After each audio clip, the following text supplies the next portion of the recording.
Bonjour à tous et bienvenue à ce premier module Afranum sur la thématique Covid-19. Il est 17h01 heure suisse.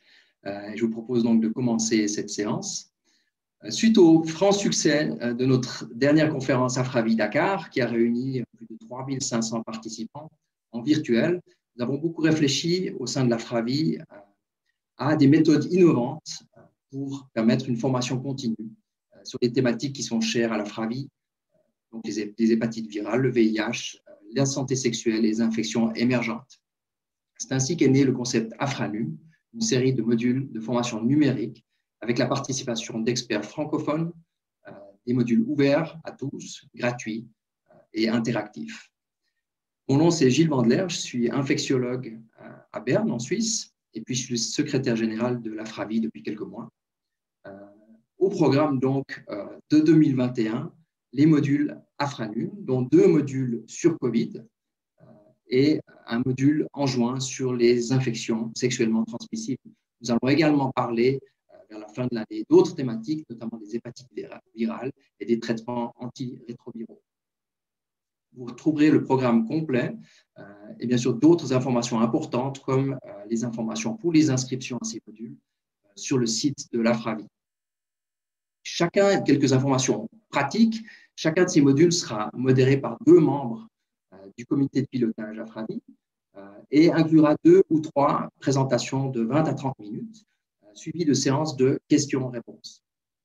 Vous, les participants, ne pourrez pas intervenir oralement, mais vous pourrez poser vos questions dans l'onglet F et A, donc questions-réponses, au bas de votre écran. Les modérateurs et les intervenants se chargeront de lire les questions et d'y répondre après les différentes présentations. Avant chacune de ces interventions, vous pourrez participer à un petit sondage, donc 3 questions par thématique, auxquelles vous pourrez répondre en direct dans un onglet qui se trouvera sur votre écran. Les réponses à ces questions seront données ensuite par les intervenants durant leur présentation. Au nom de l'Afravi, j'aimerais donc vous remercier tous pour votre confiance et pour votre participation à ce premier module Afranum. Et je vous encourage également, à la fin de ce module, de remplir le questionnaire de satisfaction qui nous permettra évidemment d'améliorer cette plateforme de formation. Sans plus tarder, je vous invite donc à nous plonger dans la session de ce jour qui sera consacrée aux aspects virologiques, cliniques et thérapeutiques du Covid-19 et qui inclura également une présentation sur la vaccination. Je donne donc la parole à notre première modératrice, professeure Louise Fortes, qui est infectiologue à Dakar, au Sénégal. Louise. Merci Gilles. Bonjour à tout le monde. Comme vient de l'annoncer Gilles, nous allons passer donc au premier quiz par rapport à la première présentation donc, qui porte sur les aspects virologiques.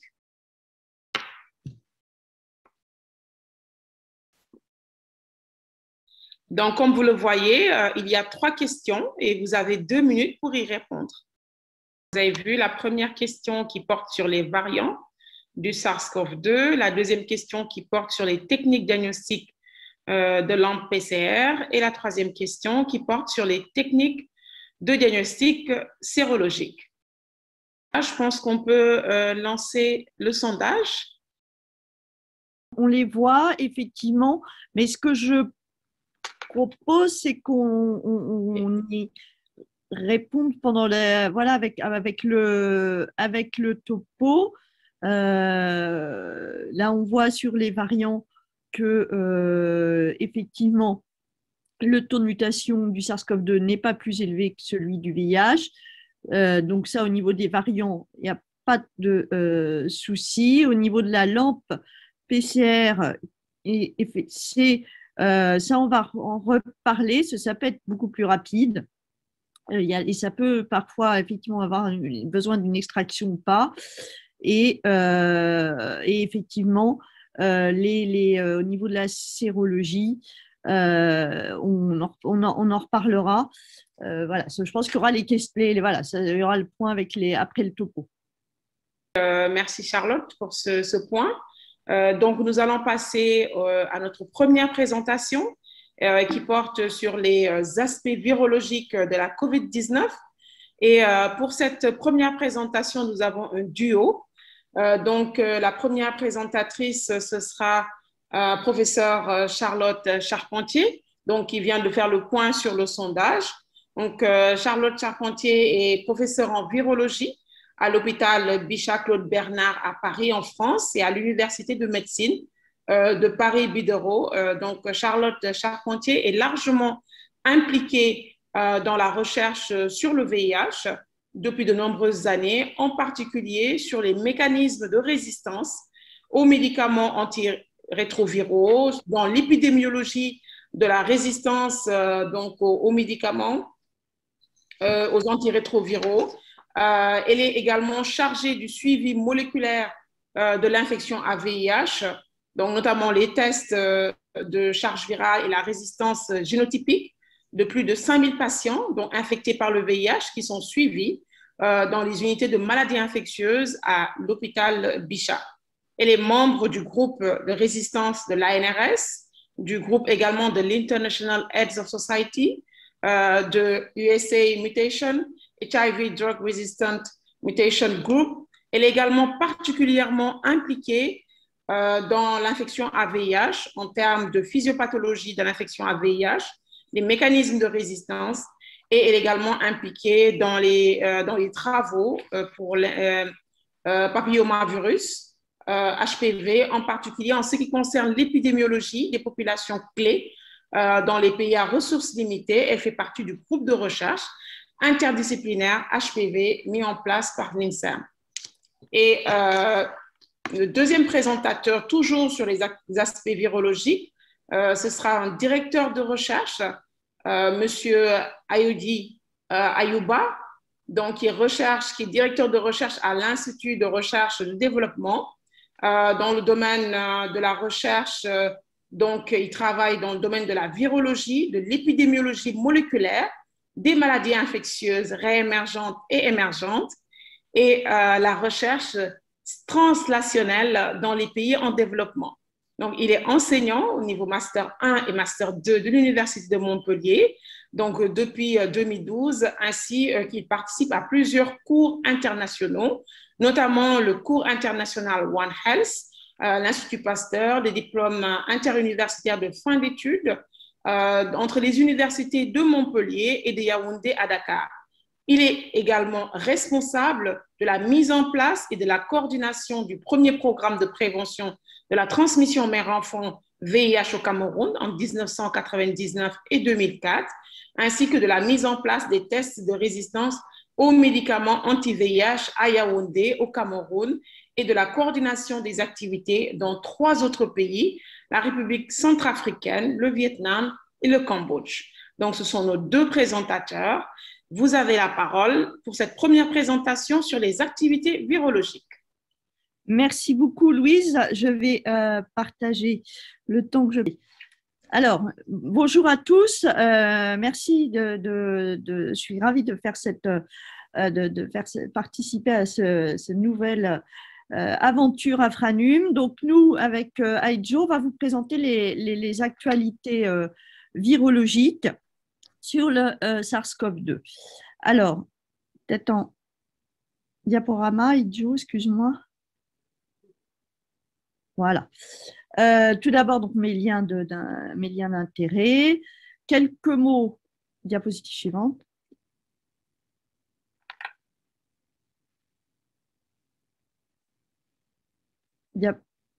C'est bon, ouais, merci. Voilà mes liens d'intérêt. Diapositive suivante. Quelques mots sur le virus. Donc, vous savez que c'est un virus ARN qui fait à peu près 30 000 nucléotides, 14 protéines non structurales et 4 protéines de structure. Alors, il a un taux de mutation pour un virus ARN qui est relativement faible parce qu'en fait, il y a une activité de correction des erreurs de la polymérase. Donc, c'est un virus ARN, il fait des erreurs, mais pas autant que ce qu'on a l'habitude, et notamment dans le VIH. Donc, il est estimé un taux de mutation de 1 à 2 nucléotides par mois. La suivante. Donc, justement, à l'origine de ces erreurs, l'émergence possible de variants. Et donc, les trois principaux qui, pour le moment, nous préoccupent et nous sont particulièrement surveillés en raison de leurs caractéristiques virologiques qu'on va voir après. Il y a tout d'abord le B117 qui est dit le variant anglais, qui est maintenant dans très, très grande partie du monde. Le 501Y.V2 qui est dit le variant sud-africain et le P1 qui est dit le variant brésilien. Alors, en ce qui concerne leurs caractéristiques virologiques, vous voyez ici le génome du SARS-CoV-2 et on va se focaliser principalement sur les modifications dans la spike, qui est la petite spicule par laquelle se lie le virus à son récepteur, qui est un récepteur ACE. Et ces mutations doivent avoir des diapositives suivantes. Il y a des animations, il n'y a pas tout là. Voilà, pardon. Ce qu'il y a des mutations vraiment caractéristiques, notamment une qu'on retrouve dans les trois variants, la N501Y, dont je vous reparlerai. Celle qui est aussi caractéristique du variant anglais, c'est la délétion 69-70 et la 570D. Mais celle vraiment qui fait sa transmissibilité, c'est la vraiment augmentée, c'est la 501Y. Diapositive suivante. Effectivement, cette mutation à elle-même augmente l'affinité d'attachement de la spike virale au récepteur ACE2, au récepteur cellulaire du SARS-CoV-2. Et du fait de cette affinité d'attachement augmentée, c'est ça qui fait que ce virus est 50 à 70% plus transmissible que le variant qu'on appelle maintenant historique de Wuhan et qui a fait l'origine de certaines vagues, de nouvelles vagues épidémiques parce que beaucoup plus transmissibles. Diapositive suivante. Alors, je vous ai mis sur la même diapositive les génomes des variants dits sud-africains et brésiliens. Pourquoi ? Parce qu'ils ont une caractéristique commune. Alors, toujours la 500Y, comme l'anglais, mais eux deux, ils ont en plus la 484K. Alors, celle-là, elle est très importante, on va le voir dans la diapositive suivante, parce qu'elle impacte la sensibilité à la neutralisation par des anticorps. Donc, vous avez ici, sur un travail de l'équipe française, vous voyez, ils ont essayé de neutraliser des virus. Alors, le D614G, c'est le virus historique. En fait, il y a déjà eu un remplacement l'année dernière, au courant de l'été, entre le virus historique et un virus qui a la mutation D614G. Donc, vous voyez, on ne compare même plus à l'historique, on compare déjà au deuxième, au D614G. Donc, vous avez l'anglais, le virus dit sud-africain, le virus dit brésilien, et vous voyez que, effectivement, le virus sud-africain, il y a une moins bonne sensibilité à la neutralisation par les anticorps. Donc, c'est un peu ça qui fait que c'est devenu un variant d'intérêt qui est particulièrement surveillé. Diapositive suivante. Là, c'est un travail très récent d'équipe israélienne. Vous savez que l'Israël a vraiment fait une politique vaccinale agressive, très, très forte, avec plus de pratiquement la totalité de leur population adultes vaccinés, mais presque. Et donc, alors, il n'y a que 6 patients dans cette étude, ce n'est pas beaucoup, mais c'est toujours intéressant. C'est des patients qui ont fait un Covid naturel, donc vous voyez, c'est pour ça qu'il y a un point after infection, qui ont été vaccinés, et là, c'est avec le vaccin Pfizer, et c'est les résultats de neutralisation après une dose de Pfizer, puisqu'ils avaient été vaccinés. Et vous voyez, alors ce qu'ils ont appelé le virus original, le taux d'anticorps, il a un petit peu baissé, normal, entre l'infection qui a eu lieu plusieurs mois avant la vaccination, et vous voyez que ça réaugmente après la vaccination. Vous voyez que par rapport au variant anglais, on a à peu près le même profil, et par rapport au variant sud-africain, par contre, vous voyez que là, les titres d'anticorps qui était très faible réaugmente. Et là, vous avez au niveau à peu près le même profil pour le variant brésilien. Donc, en fait, ce que ça veut dire, c'est que là, vous voyez, avec la réponse immune naturelle, par rapport contre le variant sud-africain, ben, ça ne marchait pas. Pour le variant brésilien, ça marchait un petit peu, mais pas beaucoup, tandis que vous voyez que la réponse vaccinale, par contre, elle marche un peu moins bien, le titre d'anticorps de neutralisation est un peu moins élevé, mais qu'il est quand même présent. Donc voilà, un impact de ces mutations là-dessus. Alors en ce qui concerne le diagnostic du SARS-CoV-2, donc vous savez que le prélèvement de référence, c'est évidemment l'écouvillon nasopharyngé avec une RT-PCR. Alors RT-PCR, il y a plusieurs moyens plusieurs techniques de RT-PCR. Et il y a je vais passer au milieu de la diapositive, il y a des PCR qui sont rapides, avec un délai rendu possible de 45 minutes à 1h30, ce qu'on appelle nos systèmes tout en un dans une cartouche, comme les cartouches c'est fait, mais il y en a plein d'autres, voilà, où il y a l'extraction, la PCR, la détection dans une seule, la possibilité de PCR multiplex, donc de pouvoir détecter tous les virus respiratoires. Il y a les systèmes hautement automatisés qui permettent de faire de gros volumes journaliers et un rendu en 3 à 4 heures. Et puis un système qui n'est pas une RT-PCR dans le sens où c'est une lampe, donc ça veut dire que c'est une PCR médiée par des boucles à amplification isotherme. Donc ça veut dire qu'il n'y a pas de variation de température comme dans le cycle de PCR. Donc du coup, il y a juste besoin d'un bloc chauffant, pas d'un thermocycleur qui change de température d'une seconde à l'autre. Donc, c'est quelque chose de beaucoup plus simple à construire et à fabriquer. Vous voyez, il y a des systèmes unitaires comme ça. Là, c'est une cartouche, un prélèvement. Et surtout, ça peut être très, très rapide, puisque surtout quand c'est positif, ça s'amplifie.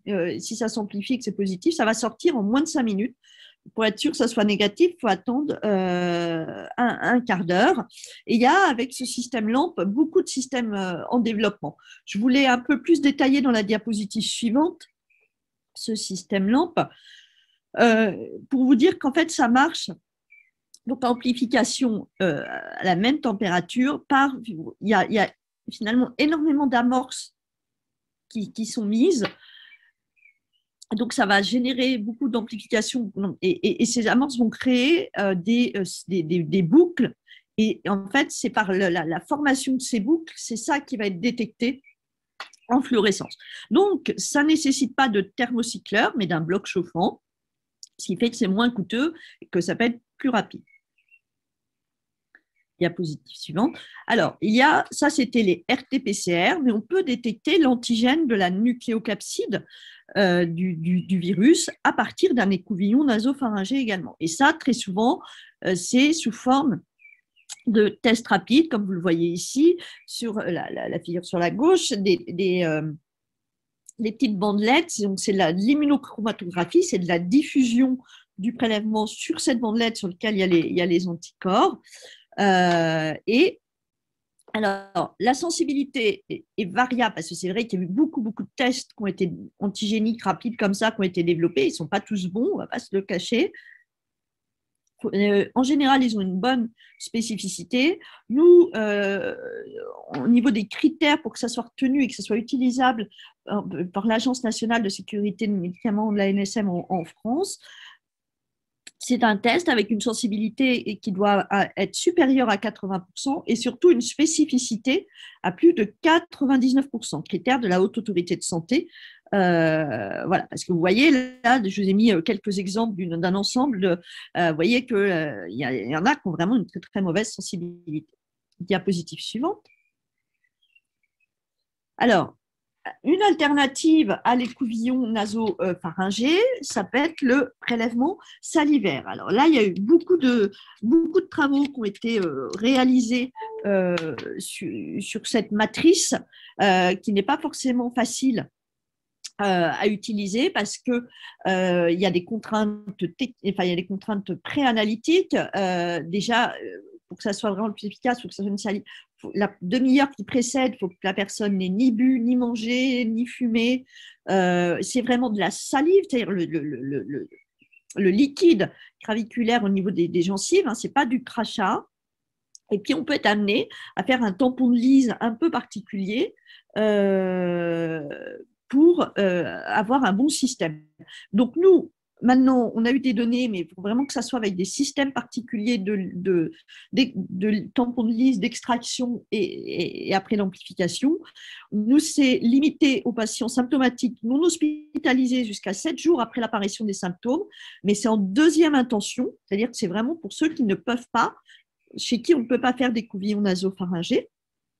Et ça vient d'être récemment aussi recommandé par la HAS pour tout ce qui est dépistage de masse qu'on est obligé de répéter régulièrement toutes les semaines, voire même 2 fois par semaine. Et ça, c'est nous, on fait ça en milieu scolaire, à l'école et universitaire.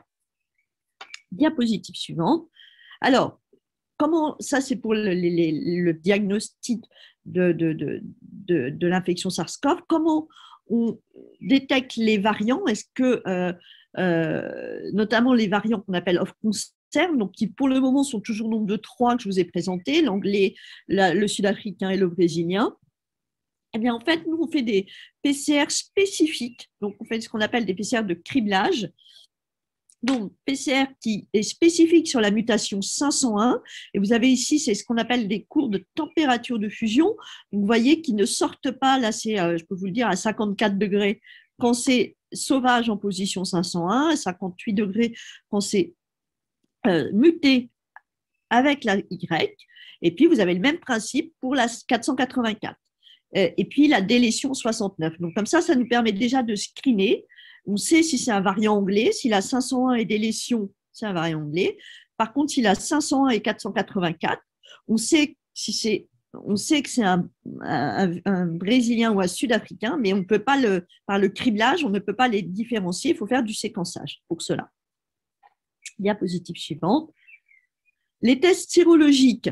Donc, vous connaissez, je ne vais pas revenir sur les IgM, les IgG. 2 choses importantes à savoir pour les tests sérologiques SARS-CoV, c'est que les IgM et les IgG ont finalement une cinétique d'apparition très proche. C'est-à-dire que classiquement, on dit les IgG arrivent plusieurs jours après les IgM. Eh bien là, non, ça peut être seulement 1 ou 2 jours après, voire quasi en même temps. Après, ce qu'il faut savoir, c'est qu'il y a 2 types principaux d'IgG. On a les antinucléocapsides, anti-N, et les anti-S, anti-spike. Et ça, il faut bien faire la différence, puisque les anti-N, ça va être ceux qui vont être arrivés le plus précocement, les premiers à apparaître, et surtout, ils sont liés à l'infection à la réponse immunitaire naturelle, suite à une infection. Alors que les anti-S, eux, ils apparaissent un peu plus tard que les anti-N, mais par contre, ils vont rester beaucoup plus longtemps. Et les anti-S, évidemment qu'on les aura aussi en post-infection, mais c'est surtout ceux-là qu'on aura en post-vaccination. Voilà. Diapositive suivante. Donc, pour vous dire que nous, tous ces tests qui doivent avoir des critères bien précis selon ces tests antigéniques, les tests sérologiques aussi, je vous passe les détails, mais ils doivent aussi répondre à des critères très précis de sensibilité et de spécificité. Et s'ils répondent à ces critères, ils sont inscrits sur cette plateforme de test du gouvernement qui est libre d'accès. C'est pour ça que je vous l'ai mis, vous pouvez aller voir. Voilà. Et on en est, alors 321, je crois que ma diapo de ma figure, je crois qu'on en est maintenant à plus de 400 tests. Voilà. Donc ça vous permet de voir ce qui a été retenu. Diapositive suivante. Donc, les sérologies, de la même manière, il existe des tests rapides d'immunochromatographie pour détecter les IgG ou les IgM. Il y a des systèmes en microplaques et puis qui sont des ELISA, bien sûr, et des ELISA, mais automatisés.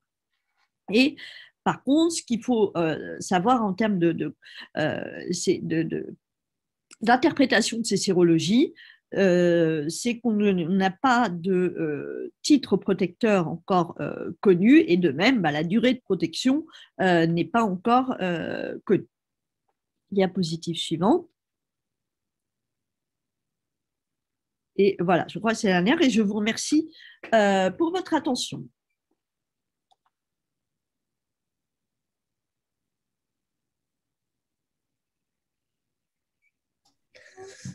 Euh, Madame la Présidente, est-ce que je continue directement Oui, vous pouvez continuer, docteur Ayouba. Ok, merci. Donc, bonjour à tous. J'ai déjà été présenté. Je continue directement à la suite de Charlotte pour vous parler brièvement des activités virologiques au Sud et essentiellement en Afrique. Alors, la situation actuelle de l'épidémie en Afrique, elle est préoccupante, mais moins grave qu'attendue, puisqu'au jour d'aujourd'hui, le nombre de cas recensés est d'environ 3 millions sur tout le continent, avec 80 000 morts, c'est-à-dire moins que 80 000 morts recensés, c'est-à-dire moins qu'en France, par exemple, avec d'ailleurs plus de la moitié pour la seule Afrique du Sud. Le taux de létalité de la maladie tel qu'elle a été reportée est de 2,5%, variant de 0,2 à 4%, et il y a eu deux vagues aujourd'hui, donc une en juillet 2020 et puis la deuxième en janvier 2021. Alors, on espère que c'est la deuxième et dernière vague, mais il faut suivre ça de près.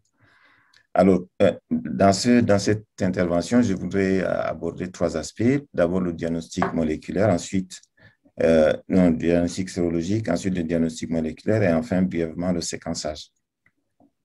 Si on regarde sur le site d'African CDC qui recense tous les tests, tous les dispositifs diagnostiques, en fait, que ce soit pour des tests sérologiques, antigéniques ou moléculaires, ils en recensent 183 et vous voyez qu'il n'y a que 43 qui font des tests moléculaires, que ce soit en LAMP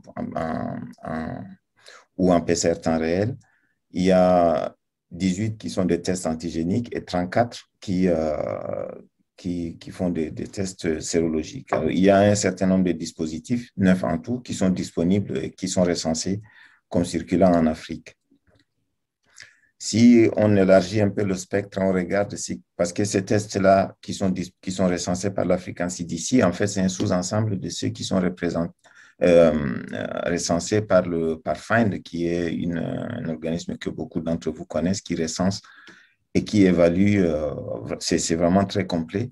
Et donc, dans FIND, on recense plus de 1500 tests sérologiques qui proviennent de plusieurs pays. Donc, vous voyez ici avec la très grande majorité qui viennent, ce n'est pas surprenant, hein, qui viennent des États-Unis, de la Belgique de façon assez surprenante. Pourtant, c'est un pays relativement petit. Et la plus grande majorité de ces tests détectent les IgG, certains détectent les IgM, et puis une petite minorité détecte les IgA, et puis certains autres les immunoglobulines totales sans différenciation. Et si on regarde un peu plus en détail les performances de ces tests sérologiques, on voit que si on est un peu permissif, c'est-à-dire on accepte des tests qui ont une sensibilité supérieure à 90%, on voit que sur les 1000 et quelques, il y a 296 qui ont une sensibilité supérieure à 90%. Et si on veut être un peu plus strict, comme l'a dit Charlotte tout à l'heure, avec des sensibilités supérieures à 98%, vous voyez qu'il n'y a que 6% des tests qui ont ces critères-là.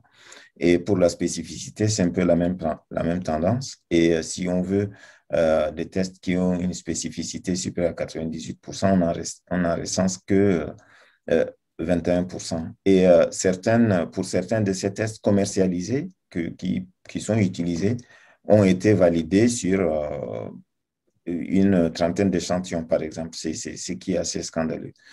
Alors, pour les tests sérologiques, je pense qu'il faut qu'on retienne l'expérience du VIH, même si certains philosophes présocratiques disent que l'expérience ne sert à rien. Je pense qu'elle en l'espèce, elle doit servir à quelque chose. Et les tests sérologiques utilisés en Afrique, ils doivent être validés d'abord en Afrique et non pas tenir en compte des performances de ce qui a été fait en Amérique, en Chine ou en Europe, parce que les conditions ne sont pas les mêmes. Si on revient maintenant sur les tests moléculaires, vous voyez que c'est encore la même tendance ici. Il y a un truc qui me gêne. C'est un peu la même tendance qu'ici avec, avec une sensibilité variable. Excusez-moi, c'est sur mon écran, je ne vois pas ce que je veux montrer. Voilà. Donc, si on regarde la sensibilité, là aussi, si on veut être plutôt strict, avec des sensibilités supérieures à 98% ou des spécificités supérieures à 98%, on a pour la sensibilité moins de 30% des tests qui répondent à ces critères et pour la spécificité, environ 60%, ce qui est là aussi assez décevant, mais pour le test moléculaire, c'est peut-être moins pardonnable parce que le virus, qu'il soit en Afrique ou en Europe ou en Amérique, c'est le même et donc les tests moléculaires qui marchent en Europe doivent être les mêmes qui sont disponibles en Afrique. Alors, si on regarde maintenant le marquage de l'ensemble des tests qui circulent sur le continent africain, on voit qu'il y a qui détectent plusieurs cibles. Donc, ceux qui sont marqués CE pour le diagnostic in vitro. Donc, il y a des POC, il y a des tests manuels pour la détection d'acide nucléique. C'est le manuel NAT, là. Il y a des tests automatiques et puis il y a des tests rapides, beaucoup. Alors, quelle est la performance des tests rapides pour les immunoessais? Là aussi, c'est assez discutable. Je sais que dans le cadre d'un travail préliminaire qu'on a fait avec des collègues à Yaoundé, on a testé des échantillons pré-épidémiques collectés en 2010 avec des tests rapides et on avait 20% de positifs pour le SARS-CoV-2, ce qui est évidemment pas possible. Alors, le premier bilan qu'on peut tirer sur le test moléculaire, c'est qu'il y en a beaucoup. Il y a plusieurs fournisseurs. Certains ont ciblent deux antigènes, d'autres trois gènes, et ce qui est très bien. Et puis, par contre, il y a un souci, c'est ces tests-là sont figés, comme l'a mentionné Charlotte tout à l'heure, sur les variants. Il faut que les tests évoluent parce que ceux qui ciblent, par exemple, la spike, s'il y a des mutations, les tests ne deviennent pas opérants. Alors, les difficultés qu'il faut anticiper, c'est, là aussi, ça a été mentionné tout à l'heure, c'est le matériel biologique primaire. Quelle est l'alternative au prélèvement nasopharyngé? Est-ce que la salive pour les tests moléculaires, c'est OK? Est-ce que les sels, c'est bon? Parce que, par exemple, des études ont montré que le shedding, je ne sais pas comment on dit ça, le shedding du virus dans les selles, ça peut durer jusqu'à 3 semaines chez des enfants. Est-ce que ça peut être un bon moyen de diagnostic moléculaire de l'infection chez des enfants? Parce qu'on sait que les prélèvements nasopharyngés sont quand même assez traumatiques pour eux, quoi, pour les adultes aussi, mais pour les enfants encore plus. Et puis, avec la tension, puisque c'est une pandémie, il y a la tension au niveau des réactifs, mais aussi au niveau des kits d'extraction et la nature de ces kits et leur disponibilité pour les pays du Sud. Alors, il y a des stratégies qu'il faudrait peut-être promouvoir qui consisteraient à faire des PCR sans extraction, c'est-à-dire à partir d'un prélèvement nasopharyngé, on fait une lise et puis on passe directement en PCR. Alors, finalement, quelles sont les solutions pour le Sud en général et pour l'Afrique en particulier? C'est dans le cas des tests moléculaires et des tests sérologiques. Et donc, je pense que pour les tests sérologiques, il faut absolument tenir compte des expériences acquises sur les autres épidémies, le VIH, le paludisme aussi, où au début, on donnait des prévalences tout à fait fantaisistes et en fait qui ne correspondent pas à la réalité. Et par ailleurs, et là, Charlotte a mentionné aussi par rapport aux anticorps qui détectent soit la spike, soit la nucléoprotéine. On sait que les vaccins aujourd'hui disponibles sont tous à base des spikes. Et donc, bientôt, il ne sera plus possible, si on ne détecte que la spike, de différencier une personne qui a eu la maladie et une personne qui a été vaccinée. Donc, il est important de pouvoir détecter les deux antigènes, en fait, pour différencier les deux. Et donc, ça, c'est idéal pour le test multiplex que nous avons contribué à développer ici au labo à Montpellier et qui est maintenant utilisé dans le cadre de l'initiative Ariakov dans plusieurs pays en Afrique. Alors, les tests diagnostiques disponibles aujourd'hui, en Afrique, en tous les cas, ils sont répertoriés sur le site d'African CDC qui est représenté ici et je pense que vous aurez accès aux diapositives et vous pouvez y accéder directement au site pour vérifier. Et enfin, le troisième point, c'est les aspects sur le séquençage en Afrique. Donc, on ne séquence pas pour séquencer. Avant, c'est les virologues qui séquençaient pour faire juste la phylogénie, mais en fait, depuis l'émergence de Ebola en 2013, 2014, 2016 en Afrique de l'Ouest, et puis ensuite Zika, puis Ebola à nouveau, puis SARS-CoV-2, le séquençage s'est démocratisé dans différentes parties du monde, y compris en Afrique, parce que ça permet de répondre à plusieurs questions qui sont mentionnées ici. d'étudier l'émergence des virus, d'étudier la phylogéographie, d'étudier la dynamique des populations et puis d'étudier aussi l'évolution et l'adaptation des virus, comme par exemple ici pour le SARS-CoV-2, comme Charlotte en a parlé aussi, où on passe d'une souche sauvage qui circule et puis ensuite une mutation, la D614G qui est arrivée, qui a remplacé la souche sauvage qui est elle-même devenue référence, et puis ainsi de suite. Donc tout ça, le séquençage permet de le faire et c'est quelque chose qui peut-être peut être promu. Si on regarde pour le SARS-CoV-2 en particulier en Afrique, ici j'ai reporté que les pays qui ont déposé des séquences sur le site de JCID, et vous voyez que tous les pays d'Afrique ne l'ont pas fait. Et d'ailleurs, tout est dominé par l'Afrique du Sud qui a déposé plus de 5000 séquences. Et puis ensuite, les pays en jaune sont ceux qui ont déposé au moins 200, 300 séquences. Et là, c'est assez inégalement, l'effort est assez inégal, vous voyez. Et puis la domination de l'Afrique du Sud, là aussi, même au niveau de séquençage, elle est assez patente.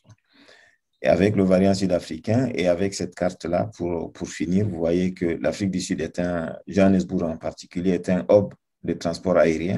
Et vous voyez à tous les pays avec lesquels il est connecté. Et d'ailleurs, le variant sud-africain, même s'il ne faut pas le dire comme ça, est présent dans plusieurs pays en Afrique. Et donc, il faut maintenir la veille et renforcer les capacités pour l'identification des variants, pas simplement ceux qui sont connus, mais aussi ceux à venir, parce qu'il y aura d'autres variants, c'est sûr. Et là-dessus, je termine en vous remerciant de votre attention. Merci Charlotte et Aïdjo donc, pour cette première présentation qui porte sur les aspects virologiques. Donc, dans cette présentation, donc, vous avez passé en revue les différents variants, mais également les différentes techniques, en tout cas diagnostic au niveau laboratoire, PCR, les méthodes également innovantes pour avoir en tout cas une rapidité au niveau des résultats. Et Aïdjo, en tout cas, a terminé par la problématique, en tout cas, de ces différents tests, aussi bien virologiques, sérologiques, mais également le séquençage au niveau des pays du Sud. Donc, nous allons passer aux différentes, maintenant, à quelques questions donc, qui nous sont parvenues de la part des participants. Donc, les questions, on va voir, tournent tout autour des variants, mais également des techniques de PCR. Donc, parmi ces questions, on a parlé du variant indien. Donc, un des participants qui s'interroge par rapport au variant indien. Quelle est la différence entre le variant indien et les autres variants et pourquoi ce variant n'était pas détecté par les techniques de PCR?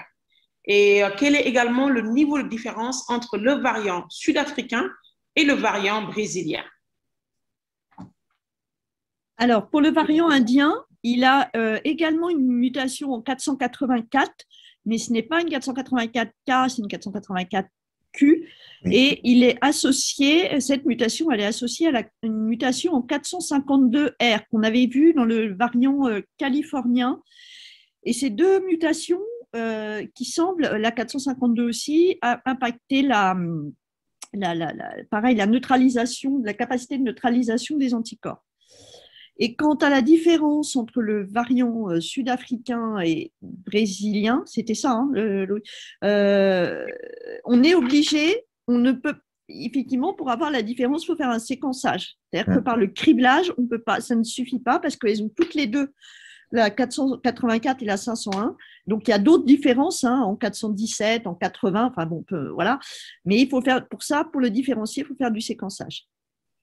Voilà, peut-être que tu réponds également à une question d'un des participants qui dit serait-il possible de détecter les variants au laboratoire? Est-ce qu'on fait d'abord une première PCR pour confirmer la présence du SARS-CoV et ensuite on fait une deuxième PCR ciblée pour rechercher les points de mutation? C'est ça, c'est comme ça.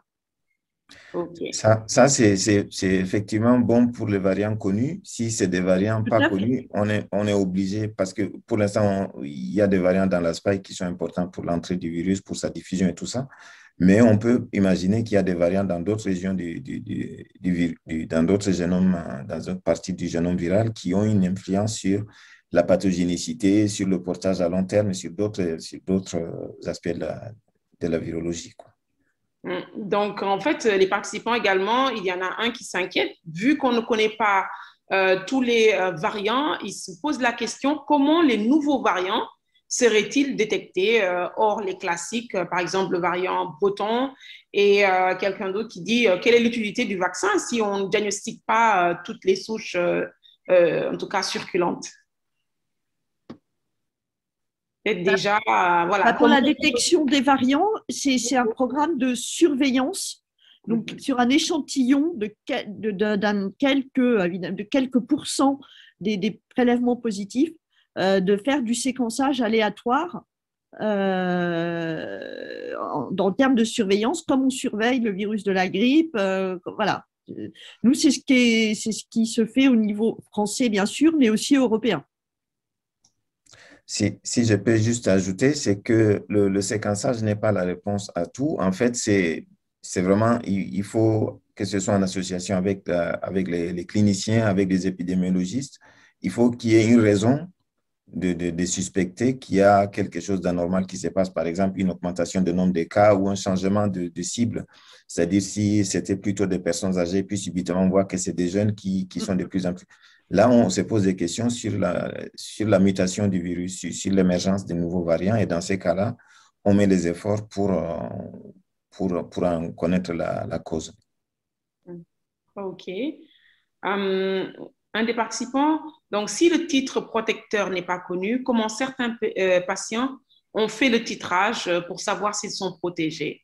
Par exemple, en Italie, titres protecteurs ne sont pas connus.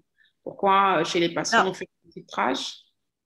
On n'a pas de seuil actuellement de protection, on va dire au-dessus de quel. Alors déjà, tous les tests sérologiques ne donnent pas des titres, dans le sens où il n'y a pas forcément un standard titré associé à chaque technique ça dépend de la technique de sérologie. Mais même ceux qu'on a, on n'a pour le moment pas de seuil. Donc la seule chose, on est revenu à faire de la séroneutralisation, ce qu'on ne faisait plus en virologie depuis très longtemps, parce que pour avoir des données, là, on est obligé et peut-être du coup définir un seuil, mais un seuil qui va être en fonction du variant, qui va être en fonction de l'immunité du patient. Enfin, voilà, ça va être très, très, très, très, très compliqué. Quand on est vraiment très haut, on est tranquille, mais voilà, je ne sais pas si Aïdjo a… Oui, c'est assez lourd, quoi. C'est sûr qu'on ne va pas faire de tests de séroneutralisation pour tout le monde. Non, ça, c'est de la recherche qu'on fait actuellement, ouais, c'est ça. Donc, c'est… OK. Et toujours par rapport aux variants, en fait, peut-être une question pour Aïdjo. Aujourd'hui, on parle en Afrique beaucoup plus du variant sud-africain. Et je pense que sur votre dernière diapositive, c'est juste parce que le séquençage, c'est essentiellement au niveau, parce que quelqu'un se dit, le variant sud-africain, est-ce qu'il est le seul variant qui est retrouvé en Afrique? Et par rapport à la présentation de Charlotte, la technique LAMP, pourquoi elle n'est pas vulgarisée alors que c'est moins coûteux et que ça s'adapte beaucoup plus aux pays du Sud? Oui, c'est une excellente question. D'abord, sur les variants, le variant sud-africain n'est pas le seul. On détecte aussi le variant anglais, même si les gens ne veulent pas qu'on appelle les variants par les pays où ils ont été identifiés pour la première fois. Donc, on va dire le VOC1, c'est le variant anglais, le VOC2, c'est le variant sud-africain. Les deux sont détectés en Afrique. Le variant brésilien, pour l'instant, n'a pas été, le VOC3 n'a pas été identifié en Afrique. Et c'est juste une sous-représentation de la réalité parce que tous les pays n'ont pas les moyens de séquencer. Et il est possible que si tous les pays avaient les moyens de séquencer, ils verraient bien que, en tout cas, le variant anglais qui est un peu plus ancien, qui circule déjà dans beaucoup de pays en Afrique. Alors, pour la technologie LAMP au lieu de PCR temps réel, je pense que c'est juste une question d'opportunité et de machine, quoi, et d'instruments. Et c'est quelque chose qui viendra certainement et qui facilitera, parce que c'est une PCR, c'est une amplification isotherme qui n'a pas besoin de thermocycleur compliqué. Et c'est un marché qui viendra et je ne sais pas, ça attend peut-être un déclic quelconque qui facilitera les choses. De la même façon que, par exemple, il y a des technologies qui font la PCR temps réel avec un module où on n'a pas besoin de faire d'extraction comme d'inexperts, même si c'est des systèmes de modules qui facilitent beaucoup la tâche aux gens et qui vont peut-être s'imposer au fur et à mesure, quoi. C'est juste une question de temps, je pense. OK. Et Oui, peut-être oui, le timing, oui? c'est ça, ouais, c'est ce que j'allais Oui, dire. exactement.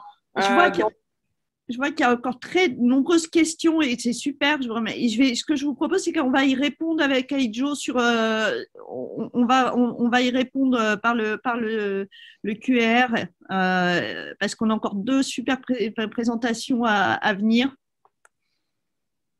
Donc, merci Louise. Merci beaucoup. merci, Aïdjo.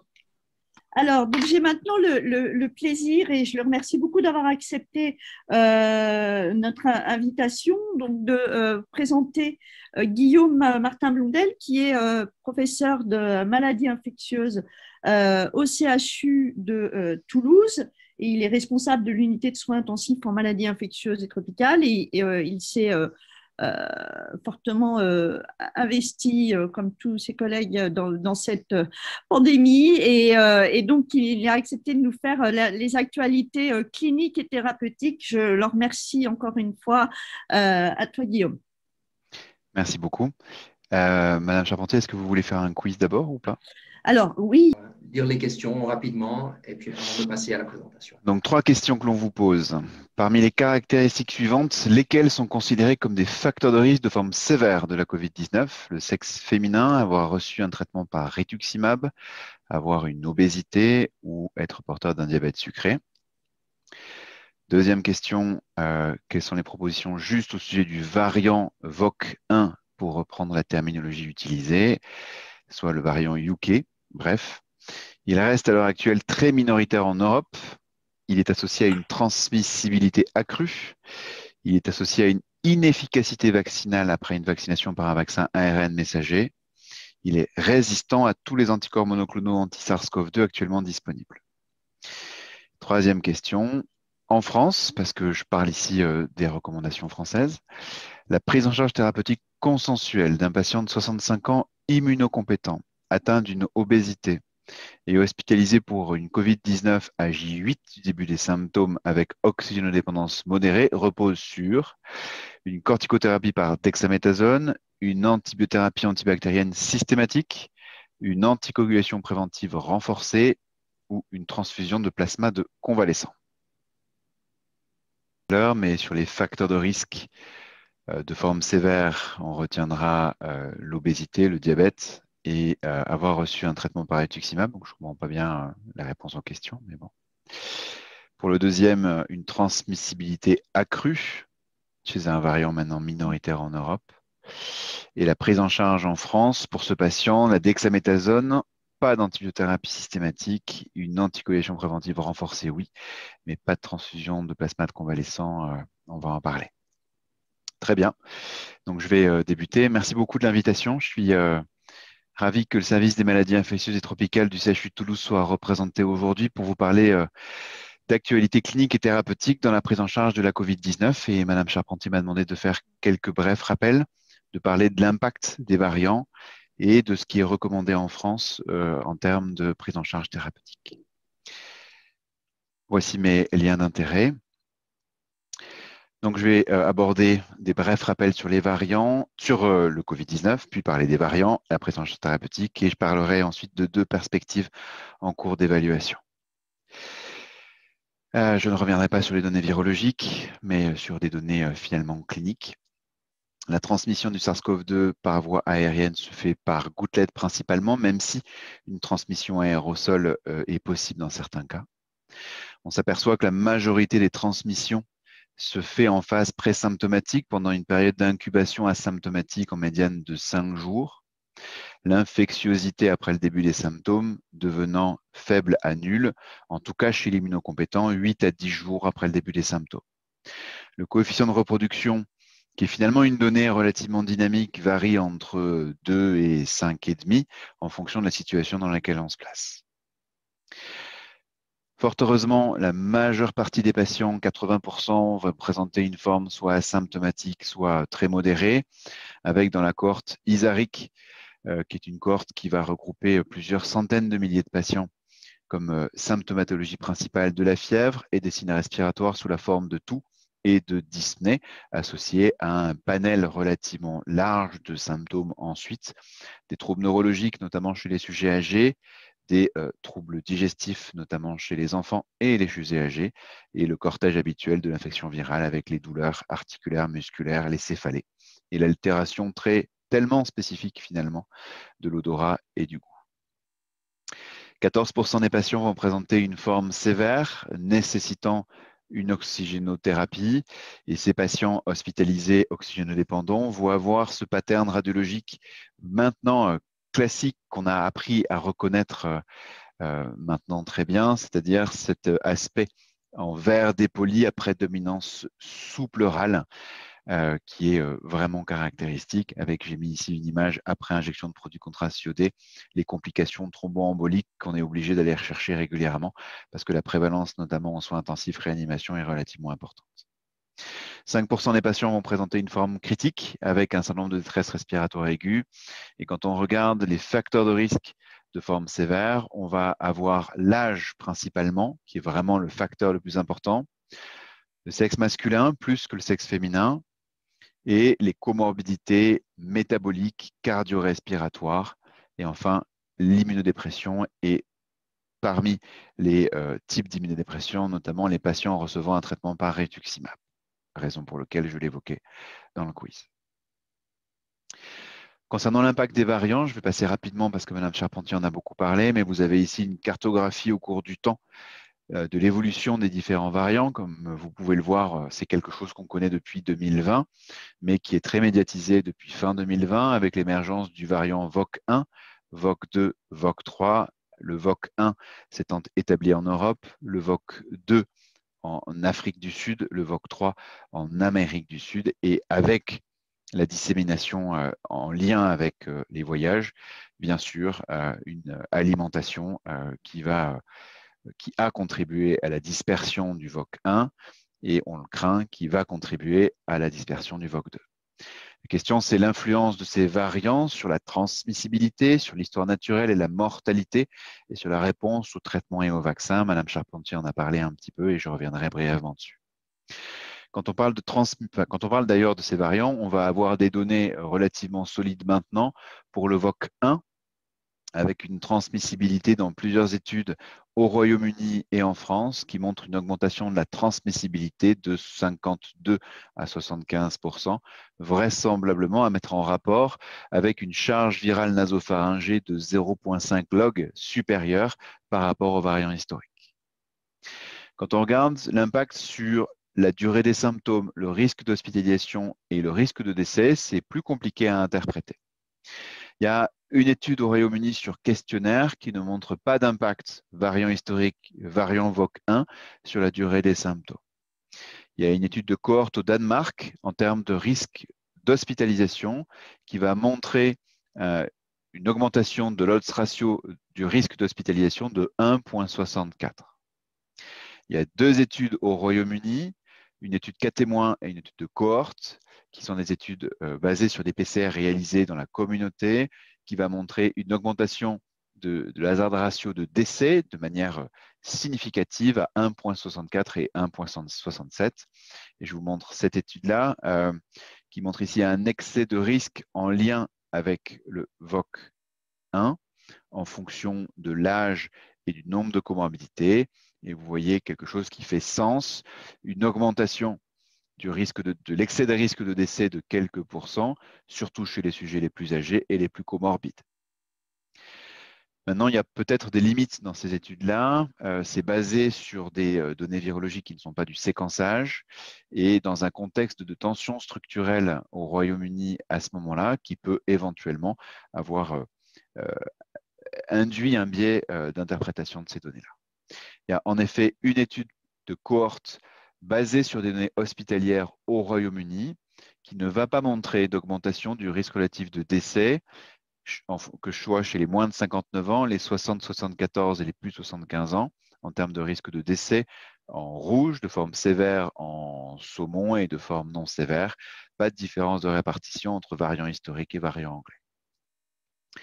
En termes de neutralisation, Madame Charpentier en a parlé. Pour les anticorps vaccinaux, des données montrant une diminution de la capacité neutralisante de 1,8 à 2 fois, mais qui ne semble pas être transformée en termes de réduction d'efficacité clinique.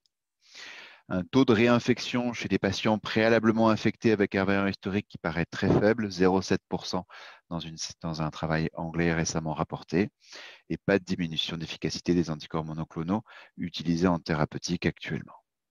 Donc une transmissibilité accrue qui paraît claire, une sévérité accrue qui est à confirmer, et il y a une étude 4 témoins en France en cours dont on espère ardemment avoir des résultats rapides pour pouvoir alimenter cette discussion. Pas d'échappement à l'immunité naturelle ou vaccinale.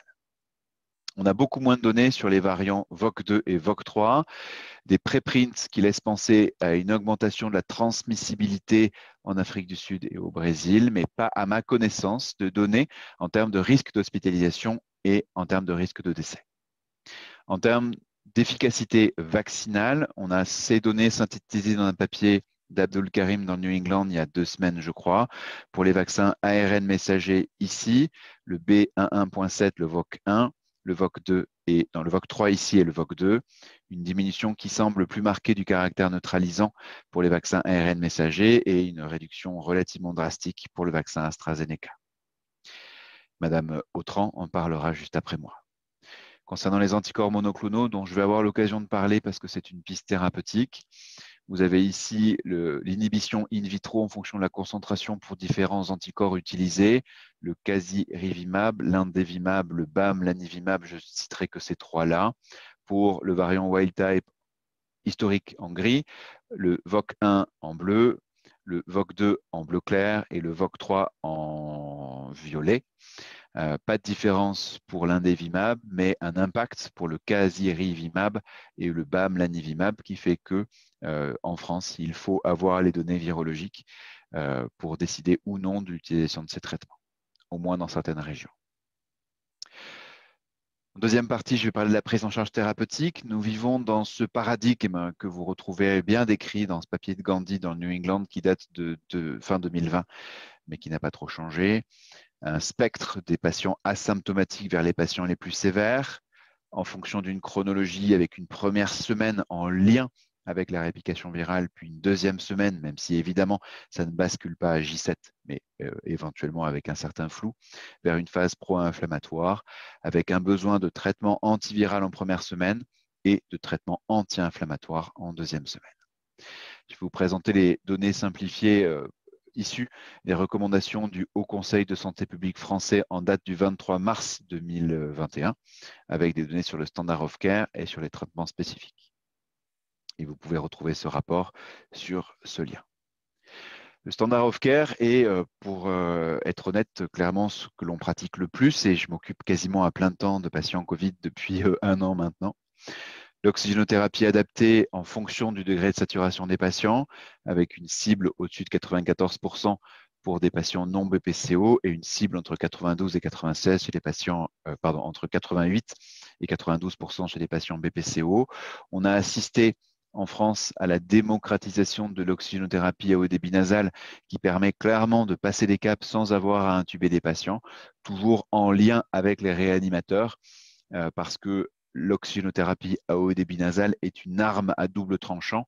Oui, elle peut être bénéfique, mais il ne faut pas se retarder une prise en charge de type ventilation mécanique lorsqu'elle est nécessaire.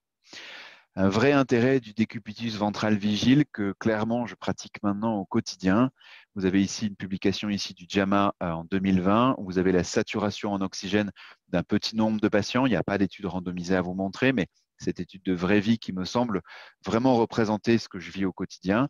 Avant la mise à plat ventre en décubitus ventral vigile et 1 heure après, un gain médian de 7% pour une proportion importante de patients pérenne pendant quelques heures qui permet vraiment de gagner une marge de manœuvre en termes de gestion de l'oxygénodépendance chez ces patients. Donc l'oxygène, le risque de thrombose avec la nécessité d'une anticoagulation préventive adaptée à la situation, service de médecine pour des patients oxygénodépendants conventionnels, service de soins intensifs pour des patients sous OHD, VNI ou intubés, avec de l'énoxaparine 4000 unités à adapter en fonction du poids jusqu'à 6000 unités en médecine, et dans des services de soins intensifs, un besoin plus important, 4 minutes et 2 fois par jour d'enoxaparine, voire 6 minutes et 2 fois par jour en cas de poids corporel supérieur à 120 kg ou d'IMC supérieur à 40 kg par mètre carré. Il y a des études en cours sur ce sujet pour lesquelles on n'a pas encore de réponse claire, mais ce qui est certain, c'est que le niveau d'anticoagulation préventive, qui doit bien sûr être adapté au risque hémorragique, mais ce niveau doit être plus important chez les patients Covid. Concernant l'antibiothérapie antibactérienne, elle ne doit être mise en place qu'en cas de ou de surinfection bactérienne, qui est rare en dehors des pneumopathies acquises sous ventilation mécanique, c'est 3% dans la série rapportée. Attention au bon usage de l'antibiothérapie antibactérienne. Je pense que la majeure partie des patients n'ont pas besoin d'antibiothérapie antibactérienne et il n'y a aucun rationnel à l'utilisation de l'azithromycine dans ce contexte. Dernier pilier du standard of care, la corticothérapie. Vous connaissez les données dexaméthasone, prises ici dans cette méta-analyse de la littérature, 6 mg par jour par voie orale ou intraveineuse jusqu'à 10 jours en cas d'oxygénodépendance. Je rappelle, et c'est un point important, qu'il n'y a aucun bénéfice démontré de la corticothérapie chez les patients qui ne sont pas oxygénodépendants et qu'il n'y a probablement pas de bénéfice quand les symptômes sont récents, sous-entendu première semaine virale, avec des symptômes qui datent depuis moins de 7 jours. Ici, vous avez les données de la méta-analyse pour la dexaméthasone, l'hydrocortisone, la méthylprénisolone. Dans l'absolu, un effet bénéfique, mais qui n'est associé ici qu'à la dexaméthasone, mais vous avez le poids massif de recovery dexaméthasone qui emporte tout, et les données ou les études hydrocortisone et méthylprénisolone ont été interrompues avant leur fin et souffrent d'un défaut de puissance. Donc un bénéfice de 34% de réduction du risque relatif de décès, qui fait une réduction finalement seulement de 8% du risque absolu de décès. C'est la seule stratégie qui a été associée à un bénéfice en termes de pronostic vital. Maintenant, ça n'a pas transformé la face du monde non plus. Je précise que les données de recovery sont des données qui sont préliminaires. Les données définitives n'ont encore jamais été publiées, ce que je trouve un petit peu étonnant. Et une des limites de la corticothérapie, c'est qu'on n'a pas d'individualisation au poids, ce qui me paraît aussi étonnant, à la gravité, et on n'a pas non plus d'individualisation sur la durée de traitement. Pour les traitements spécifiques à visée antivirale, j'ai fait une synthèse ici sur une diapositive un peu chargée, je vous prie de m'en excuser. Pas d'intérêt curatif hospitalier du lopinavir, ritonavir, c'était la première publication disponible en New England en 2020, en mars de mémoire. Pas d'intérêt prouvé, ni en pré-exposition, ni en post-exposition, ni en curatif ambulatoire, ni en curatif hospitalier de l'hydroxychloroquine avec ou sans azithromycine. Et pas d'intérêt curatif ambulatoire de l'ivermectine. Pour le remdesivir, il n'est pas recommandé en France. Il est utilisé aux États-Unis sur la foi d'un possible bénéfice sur le délai de résolution des symptômes, mais sans bénéfice sur la mortalité, avec une discussion dans le groupe oxygénothérapie conventionnelle qui vient de l'essai ACTT1. Et on espère que l'essai européen Discovery Remdesivir versus Standard of Care, qui est en cours de soumission, va permettre de répondre à cette question. Pour le plasma de convalescent, pas d'intérêt curatif hospitalier, mais un possible bénéfice en cas d'administration très précoce dans les 3 premiers jours des symptômes, ce qui en fait bien sûr une stratégie difficile, d'un plasma à titre élevé d'anticorps. Un point tout à fait particulier qui est une niche, c'est l'intérêt potentiel du plasma de convalescence chez les patients immunodéprimés, notamment les 1 lymphopéniques B post-anticorps anti-CD20, qui semblent, sans que ce ne soit associé à un haut niveau de preuve, bénéficier de plasma de convalescent. Pour les anticorps neutralisants mono ou polyclonaux, pas d'intérêt curatif hospitalier démontré pour le bamlanivimab chez des patients déjà évolués oxygénodépendants. Il y a de nombreux essais en cours sur des anticorps mono ou polyclonaux, l'interféron bêta inhalé, des IEC, des statines. La problématique avec ces traitements, c'est le timing, parce que si on pense qu'ils ont un effet antiviral, il faut un peu à l'instar de ce qui est fait pour l'infection à influenza, un traitement positionné très précocement, ce qui est difficile à faire en l'état.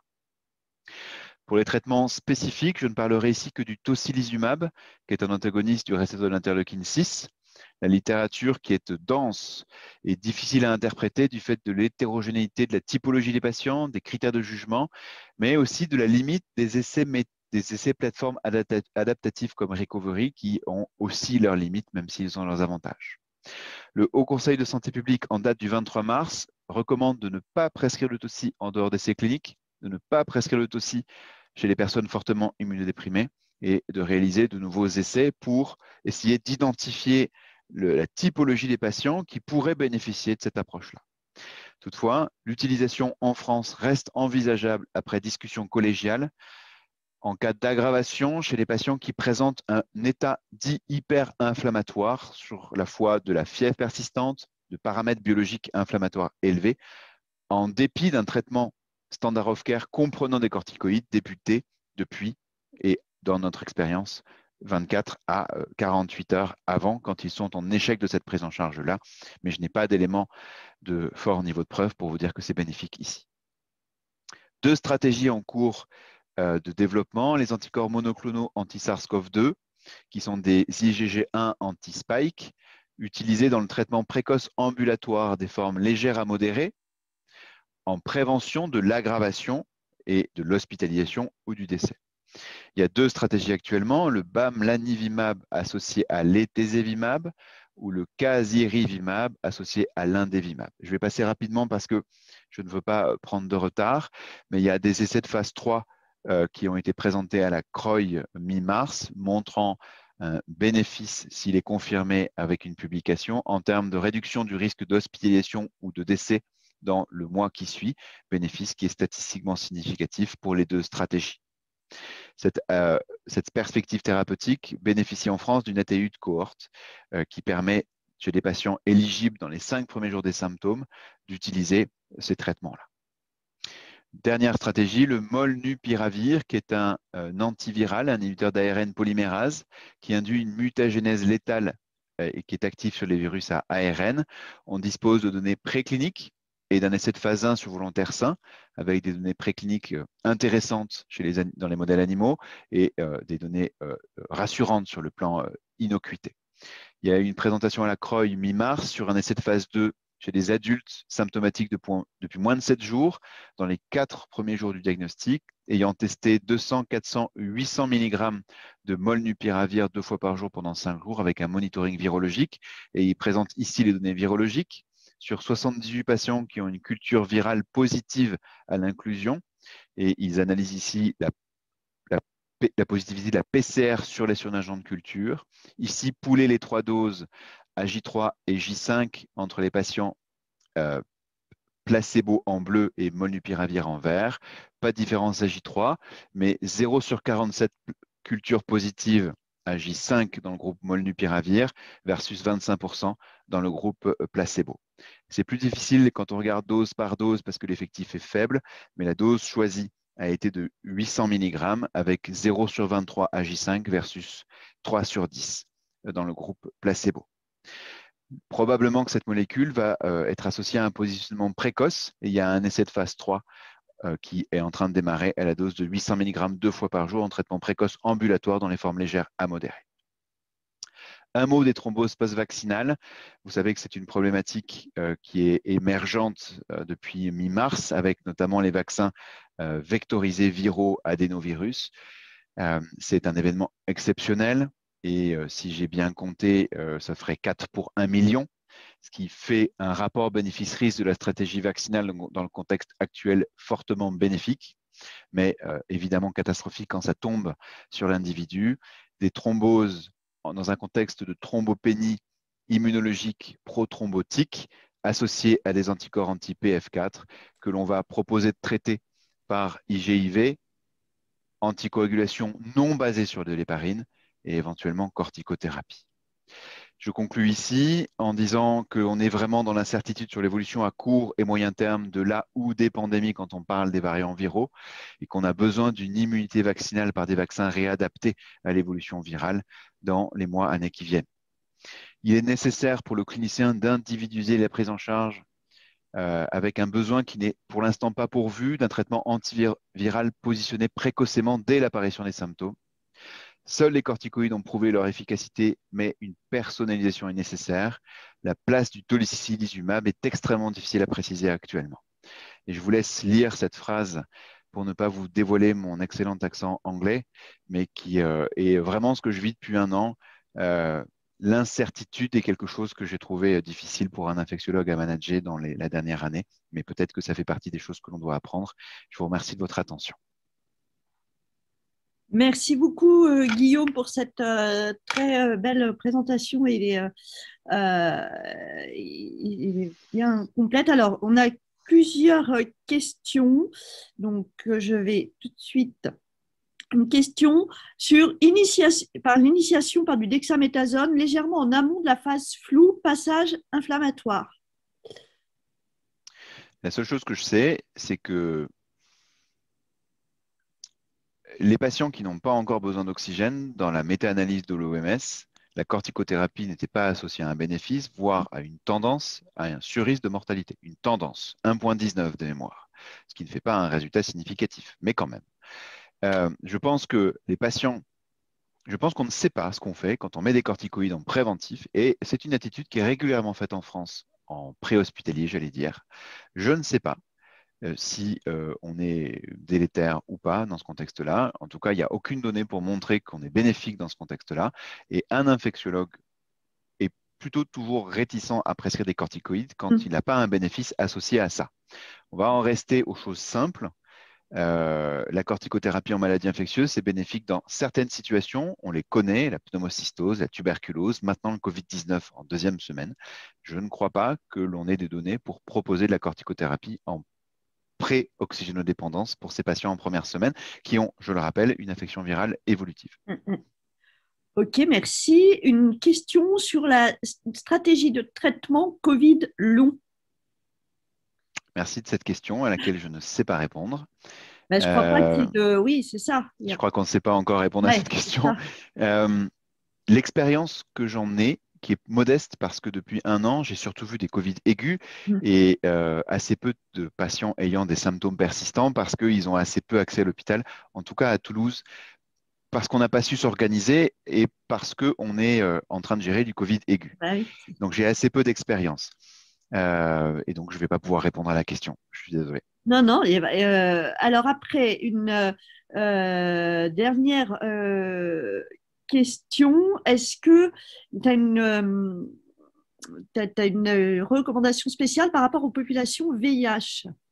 Est-ce qu'il y a un changement pour les traitements chez les patients VIH? À ma connaissance, non. Je n'ai pas, même s'il y a plusieurs publications qui discutent un risque accru de Covid chez les patients vivant avec le VIH, j'ai l'impression que les facteurs de confusion dans ces publications sont importantes et je n'ai pas l'impression que l'infection par le VIH au sens stricto sensu est associée à un surrisque, en tout cas chez le patient non immunodéprimé. Il n'y a pas de recommandation de prise en charge particulière à ma connaissance dans ces populations-là. J'attirerai simplement votre attention sur les interactions médicamenteuses entre les traitements antirétroviraux et certains traitements antibiotiques, notamment ou pseudo-antibiotiques qui pourraient impacter négativement dans un sens ou dans un autre. Et enfin, une question sur la place de l'Optiflo dans la prise en charge pré-réa. Oui, alors ça, on le vit vraiment. Moi, je suis infectiologue, interniste, pas réanimateur du tout, mais je m'occupe des soins intensifs depuis 3 ans maintenant. On n'avait jamais fait d'OHDN jusqu'à présent. Je n'ai pas vu de publication de haut niveau de preuve sur l'intérêt. On sait dans les pneumopathies hypoxémiantes, il y a des données par rapport à ça qui sont assez complexes à interpréter. Il y a un papier du New England là-dessus. Dans le SARS-CoV-2, il y a de plus en plus de données laissant penser que, alors qu'il y a eu une grande crainte initialement de diffusion et de risque pour les soignants, on est vraiment rassuré maintenant sur l'absence de risque particulier pour les soignants et un vrai bénéfice pour les patients parce qu'on passe des caps. Et honnêtement, j'ai 8 lits et 8 Optiflow. Et à ce moment, j'ai 8 Optiflow qui tournent avec des patients en décubitus ventral vigile à l'heure qu'il est. Et on a l'impression de passer les caps et de ne pas avoir à intuber des patients et de moins transférer les patients en réa et en réanimation de toute façon, sauf patients vraiment hors ressources thérapeutiques. Ils ne sont pas intubés ou de moins en moins, ce qui leur évite les complications en lien avec les pneumopathies acquises sous ventilation mécanique. Et je pense que c'est un réel bénéfice qui, avec la corticothérapie, se traduit dans la diminution de mortalité observée dans le cadre du Covid-19 hospitalisé. Et une toute dernière question à réponse rapide, en plus c'est dans le thème en pratico-pratique. Existe-t-il des lits spécifiques pour la respiration ventrale? Non, ni d'oreiller d'ailleurs. Donc en pratique, dans le service, on incite les patients sous oxygénothérapie seule à dormir sur le ventre le plus possible ou à se mettre sur le ventre le plus possible. Et pour nos patients sous OHD et en réanimation, ils sont sur leur lit standard. À ma connaissance, en tout cas, il n'y a pas de lit spécifique. Maintenant, n'étant pas réanimateur, je peux passer à côté de certaines choses pour les patients de réanimation stricto sensu. Encore un grand merci, Guillaume, et je passe la parole à ma co-modératrice, à Louise. Merci, Charlotte. Donc, sans plus tarder, nous allons passer à notre dernière présentation qui porte sur la vaccination. Donc, on va déjà faire passer le quiz pour cette dernière présentation donc, qui porte sur la vaccination. Voilà, donc vous avez 3 questions, même principe. Peut-être cette fois-ci, on va aller beaucoup plus vite dans les réponses. Donc, première question, c'est les vaccins anti-COVID-19 bénéficiant actuellement d'une autorisation d'utilisation. La seconde question va porter sur les vaccins anti-COVID-19 de type ARN messager et vecteurs antiviraux recombinants et les stratégies de vaccination anti-SARS-CoV-2 qui sont prioritaires en France. Quelles sont les personnes qui sont priorisées donc, en France? Juste maximum 1 minute. En lisant le quiz, je vois qu'il y a beaucoup de questions, aussi bien tout à l'heure dans la première session, qui avait concerné l'efficacité du vaccin et les variants. Et également, j'ai noté également d'autres questions, hein, même lors de la deuxième présentation. Et probablement, toutes ces différentes questions auront des réponses lors de la dernière présentation. C'est bon, on peut avoir le sondage? Voilà, donc par rapport à la première question, on sait beaucoup plus la réponse A. Par rapport à la deuxième question, les vaccins de type ARN messager et les vecteurs adénovirus recombinants, donc tous se protègent contre la souche de Wuhan. Et la troisième question, les réponses essentiellement pour les stratégies en France. On a priorisé les sujets âgés, le personnel de santé et les adultes avec facteur de risque, quel que soit leur âge, avec 72%. Donc, la dernière présentation va être faite par le professeur Brigitte Autran, qui est professeur émérite d'immunologie à Sorbonne Université et les membres du conseil scientifique vaccin COVID-19 et membres du conseil d'orientation de la stratégie vaccinale anti-COVID-19. Professeur Brigitte, vous avez la parole. Bonjour Louise, bonjour tous et merci beaucoup de cette invitation. Je suis ravie de participer à cet Afranum et de pouvoir vous parler des vaccins anti-SARS-CoV-2 et faire un point avec vous sur la situation où nous sommes aujourd'hui. Donc, comme je l'ai signalé, j'ai eu un lien d'intérêt avec la firme Janssen, mais pour les vaccins anti-VIH, j'ai participé à des séances de réflexion et je n'ai pas du tout participé à la réflexion sur le vaccin anti-SARS-CoV-2 de Janssen. Sur la diapositive suivante, on voit que pour développer un vaccin, il est nécessaire, et surtout si l'on veut le faire rapidement, il est nécessaire de suivre 4 phases de toute façon, quoi qu'il arrive. Ces 4 phases doivent d'abord faire le point sur le type d'immunité protectrice. La deuxième phase doit concevoir une formulation de vaccin. La troisième, tester dans des modèles animaux. Et la quatrième, bien évidemment, tester la réactivité humaine et surtout la capacité de protection de l'homme. Donc, on va voir rapidement ces différentes phases. Et sur la diapositive suivante, qu'en est-il de l'immunité anti-SARS-CoV-2 ? Eh bien, on sait que l'immunité protectrice anti-SARS-CoV-2 est médiée à la fois par des anticorps et par la réponse cellulaire. La réponse anticorps protectrice est essentiellement médiée par des anticorps de type neutralisant, mais on sait que d'autres formes d'anticorps peuvent également agir, en particulier des anticorps qui forment des fonctions d'antibody dependent cellular cytotoxicity. Mais les anticorps neutralisants sont vraiment l'arme principale. Ces anticorps neutralisants vont bloquer la pénétration du virus en étant dirigés contre la spicule de surface du virus et particulièrement contre le site de liaison de cette spicule au récepteur cellulaire de l'hôte, qu'on appelle l'ACE2, et le site de liaison de cette spicule est le Region Binding Domain, ou RBD. Ceci est très important dans un concept vaccinal, car c'est essentiellement cette région de la spicule du virus qui va être ciblée par les vaccins, alors que, bien évidemment, le virus contient de très nombreux autres déterminants antigéniques, en particulier la protéine de nucléocapside, qui est une protéine très immunogène, mais qui n'est pas associée à une fonction de protection très particulière. D'autre part, ce qui est important pour les vaccins, c'est de savoir que l'immunité contre la spicule est vraiment spécifique du SARS-CoV-2. Elle ne croise pas ou extrêmement peu avec les autres coronavirus, alors que l'immunité anti-N pourrait croiser avec les autres coronavirus. Mais si l'on veut, encore une fois, avoir une fonction de protection très importante, c'est la spicule qu'il faut viser, la neutralisation, et c'est ainsi qu'ont été développées la première génération de vaccins, sur la diapositive suivante, anti-SARS-CoV-2. Avant de passer directement à ces vaccins, il faut aussi savoir quelle est la durabilité de ces réponses immunitaires, aussi bien anticorps que cellules T. Et ce que vous voyez ici, c'est que cette durabilité semble bonne, aussi bien pour les anticorps que pour la réponse immunitaire cellulaire.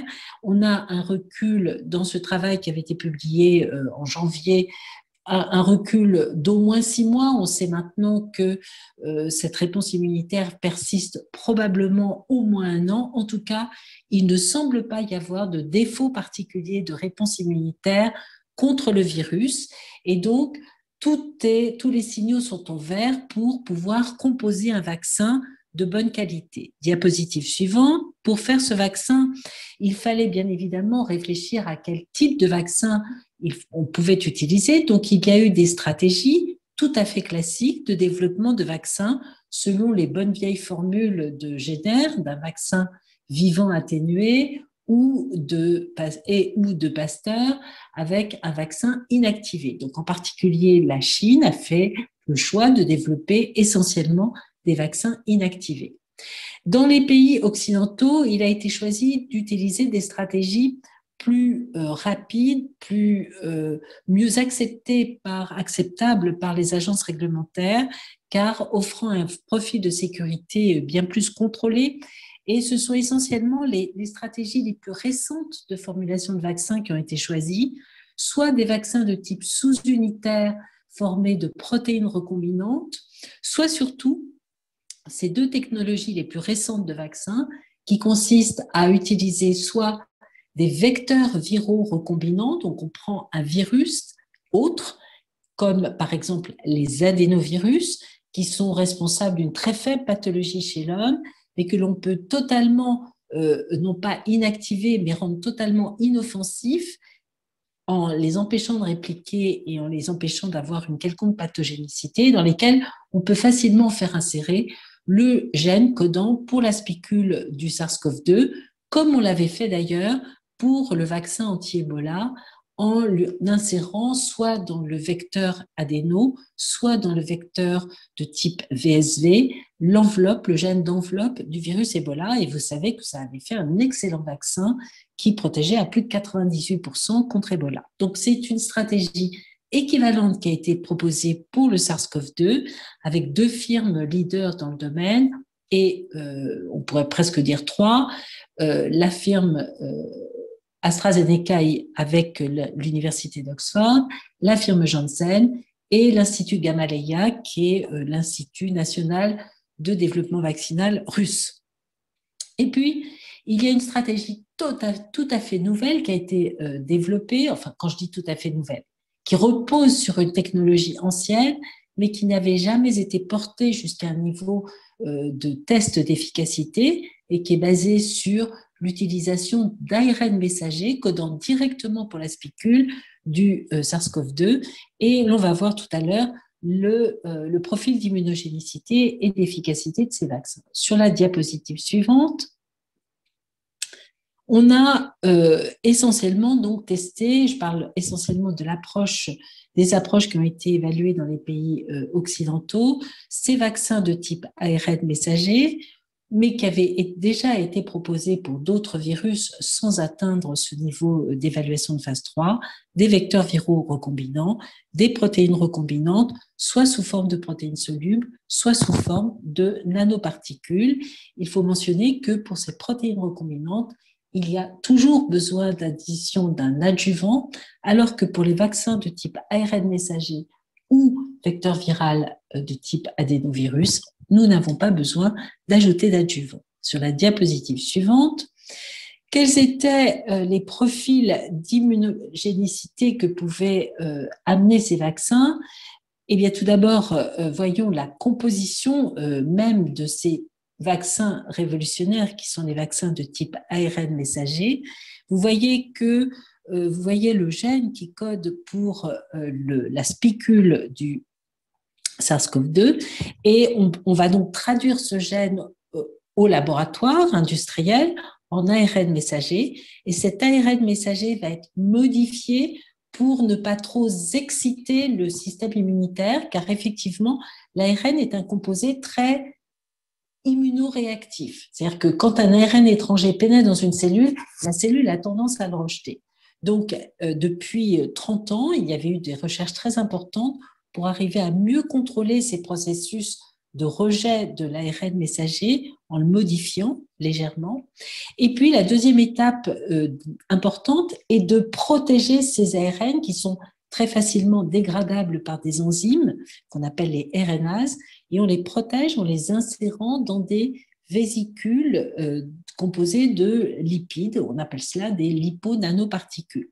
Donc le vaccin ARN messager, c'est un ARN qui code pour la spicule, qui est englobé dans ces vésicules ou ces nanoparticules et qui, une fois injecté en intramusculaire, soit dans les cellules musculaires, soit dans les cellules dendritiques, soit dans les macrophages, va faire synthétiser par la cellule la protéine recombinante de type spicule qui va servir donc d'immunogène. C'est donc l'hôte qui produit directement cette spicule. Diapositive suivante. Quels sont les résultats? Eh bien, les résultats de réponse immunitaire qui ont été évalués en phase 1 et 2 chez l'homme, après des essais précliniques chez l'animal, ont montré une très bonne réactivité, extrêmement intéressante, avec une différence cependant entre la réactivité observée chez les sujets jeunes et les sujets âgés. Sur la partie gauche de la figure, vous avez les résultats obtenus avec le vaccin de type Pfizer, ARN recombinant BNT Pfizer, et vous voyez sur la partie haute le taux d'anticorps globaux dirigés contre la protéine S, et sur la partie basse de la figure, les anticorps neutralisants. Ce que vous voyez également, c'est que dans le diagramme de gauche, il y a la réponse immunitaire observée chez les sujets de moins de 60 ans, 55 ans, et puis à côté, à droite, les sujets plus âgés. Et vous voyez qu'après la première injection, ce vaccin induit bien chez le sujet jeune une réponse anticorps importante, alors que cette réponse est faible, beaucoup plus faible, et notamment en anticorps neutralisants chez les sujets plus âgés. Par contre, dès la deuxième injection, il y a une forte réponse immunitaire qui est induite aussi bien chez le sujet jeune que chez le sujet âgé. Sur la partie gauche de la diapositive, je vous montre des résultats équivalents avec le vaccin, l'autre vaccin de type ARN messager produit par la firme Moderna, et les résultats sont à peu près équivalents à ceux que l'on observe avec le vaccin Pfizer. Et l'on voit également que cette production d'anticorps peut durer dans le temps, en tout cas dans ces premières études, la production d'anticorps dure au moins 3 mois avec un plateau relatif. Il y a toujours un pic, bien sûr, après l'injection de l'anticorps, mais ce taux d'anticorps ne décroît pas très rapidement. Il y a une sorte de plateau, quel que soit l'âge. Donc, on a un vaccin ici qui est capable d'induire en 2 injections une bonne réponse immunitaire, a priori protectrice, puisqu'induisant des anticorps neutralisants. Sur la diapositive suivante, on passe à la deuxième catégorie de vaccins, qui sont les vaccins de type vecteurs viraux recombinants. Et si je peux avoir la diapositive suivante, voilà. Ici, c'est le vaccin développé par la firme Janssen, donc qui est un adéno-26, un adénovirus de type 26 recombinant, qui teste soit 2 injections à faible dose versus forte dose, soit une injection à faible dose ou à forte dose, soit une combinaison de faible dose et de forte dose. Ce que l'on voit, c'est un gradient de réponse immunitaire, mais que la forte dose du vaccin et une seule injection de cette forte dose de vaccin est suffisante pour induire un taux d'anticorps qui est à peu près équivalent à celui que l'on observait avec les vaccins de type ARN messager. Et c'est la stratégie qu'a choisie cette firme pour son développement clinique. Sur la diapositive suivante, on voit ici la réponse immunitaire sur la partie droite de la figure, la réponse immunitaire induite par une troisième technologie qui est la technologie des protéines recombinantes. Et l'on voit également qu'avec 2 injections associées à l'adjuvant, il y a une forte réponse immunitaire en fonction de la dose de vaccin reçue, et que cette réponse immunitaire ici en anticorps neutralisants est équivalente à celle qui est observée chez les sujets convalescents de la COVID-19. On voit également sur cette diapositive ce que je n'ai pas montré pour les vaccins précédents, qui est le profil de sécurité observé en étude de phase 2 pour ce candidat vaccin. Les profils de sécurité des précédents vaccins sont équivalents, avec une bonne tolérance, une absence d'effets secondaires ou adverses sévères. Par contre, une réactivité de type inflammatoire local, une réactivité de type fièvre, fatigue, arthralgie, comme on peut le voir dans la plupart des vaccinations, en particulier chez l'adulte. Sur la diapositive suivante, on passe cette fois-ci aux résultats d'études d'efficacité qui sont bien évidemment la clé de ces vaccins. Et vous avez tous en tête cette formidable surprise que le monde entier a eue en observant les résultats de tests d'efficacité conduits aux États-Unis, en Afrique du Sud et en Europe par la firme Pfizer avec le vaccin ARN messager, à la fois chez les sujets jeunes adultes de 18 à 55 ans et chez les sujets de plus de 60 ans, avec une efficacité qui est de l'ordre de 95% dans la prévention des formes sévères ou des formes symptomatiques de Covid. On sait depuis que cette efficacité est également observée contre toute forme d'infection à Covid, à SARS-CoV-2, y compris donc une efficacité contre la transmission de l'infection. Donc un résultat qui est extrêmement important, qui a été, diapositive suivante, confirmé par l'autre formulation d'ARN messager développée par la firme Moderna avec des résultats équivalents. Donc, une efficacité vraiment, vraiment spectaculaire, toujours testée dans ces essais de phase 3 contre les formes symptomatiques de la COVID, mais validée secondairement contre les formes asymptomatiques et contre la transmission. Donc, on dispose ici d'excellents vaccins avec des effets secondaires dans les essais cliniques qui incluaient de l'ordre de 30 000 à 45 000 participants, donc un échantillon suffisant pour voir des événements secondaires de fréquence faible, et bien donc d'excellents vaccins extrêmement bien tolérés, si ce n'est quelques accidents allergiques qu'il faut néanmoins signaler de l'ordre de 1 à 2 pour 100 000 injections. Sur la diapositive suivante, on voit un profil un petit peu différent, mais finalement pas si différent que ça, avec la deuxième catégorie de vaccins, donc correspondant à des vecteurs viraux recombinants. Ici, le vecteur viral chimp adeno 3 développé par l'Université d'Oxford avec la firme AstraZeneca. Vous avez probablement entendu parler des résultats un petit peu flous qui ont été obtenus dans les essais cliniques. Les essais cliniques, parfois pas toujours conduits de façon extrêmement claire, mais le résultat était néanmoins tout à fait probant, avec une efficacité toujours dans la prévention de l'infection symptomatique à SARS-CoV-2, qui était tout à fait intéressant, qui était de l'ordre de 79 à 80% dans les essais cliniques. Et ceci avait permis à cette firme d'obtenir une autorisation à la fois de l'Agence américaine et de l'Agence européenne du médicament. Sur la diapositive suivante, ce qui a été vraiment très intéressant, c'est les confirmations de l'efficacité de ce vaccin, particulièrement un peu, je dirais, mal testé dans les essais cliniques préalables. L'efficacité donc en vie réelle a été tout à fait confirmée.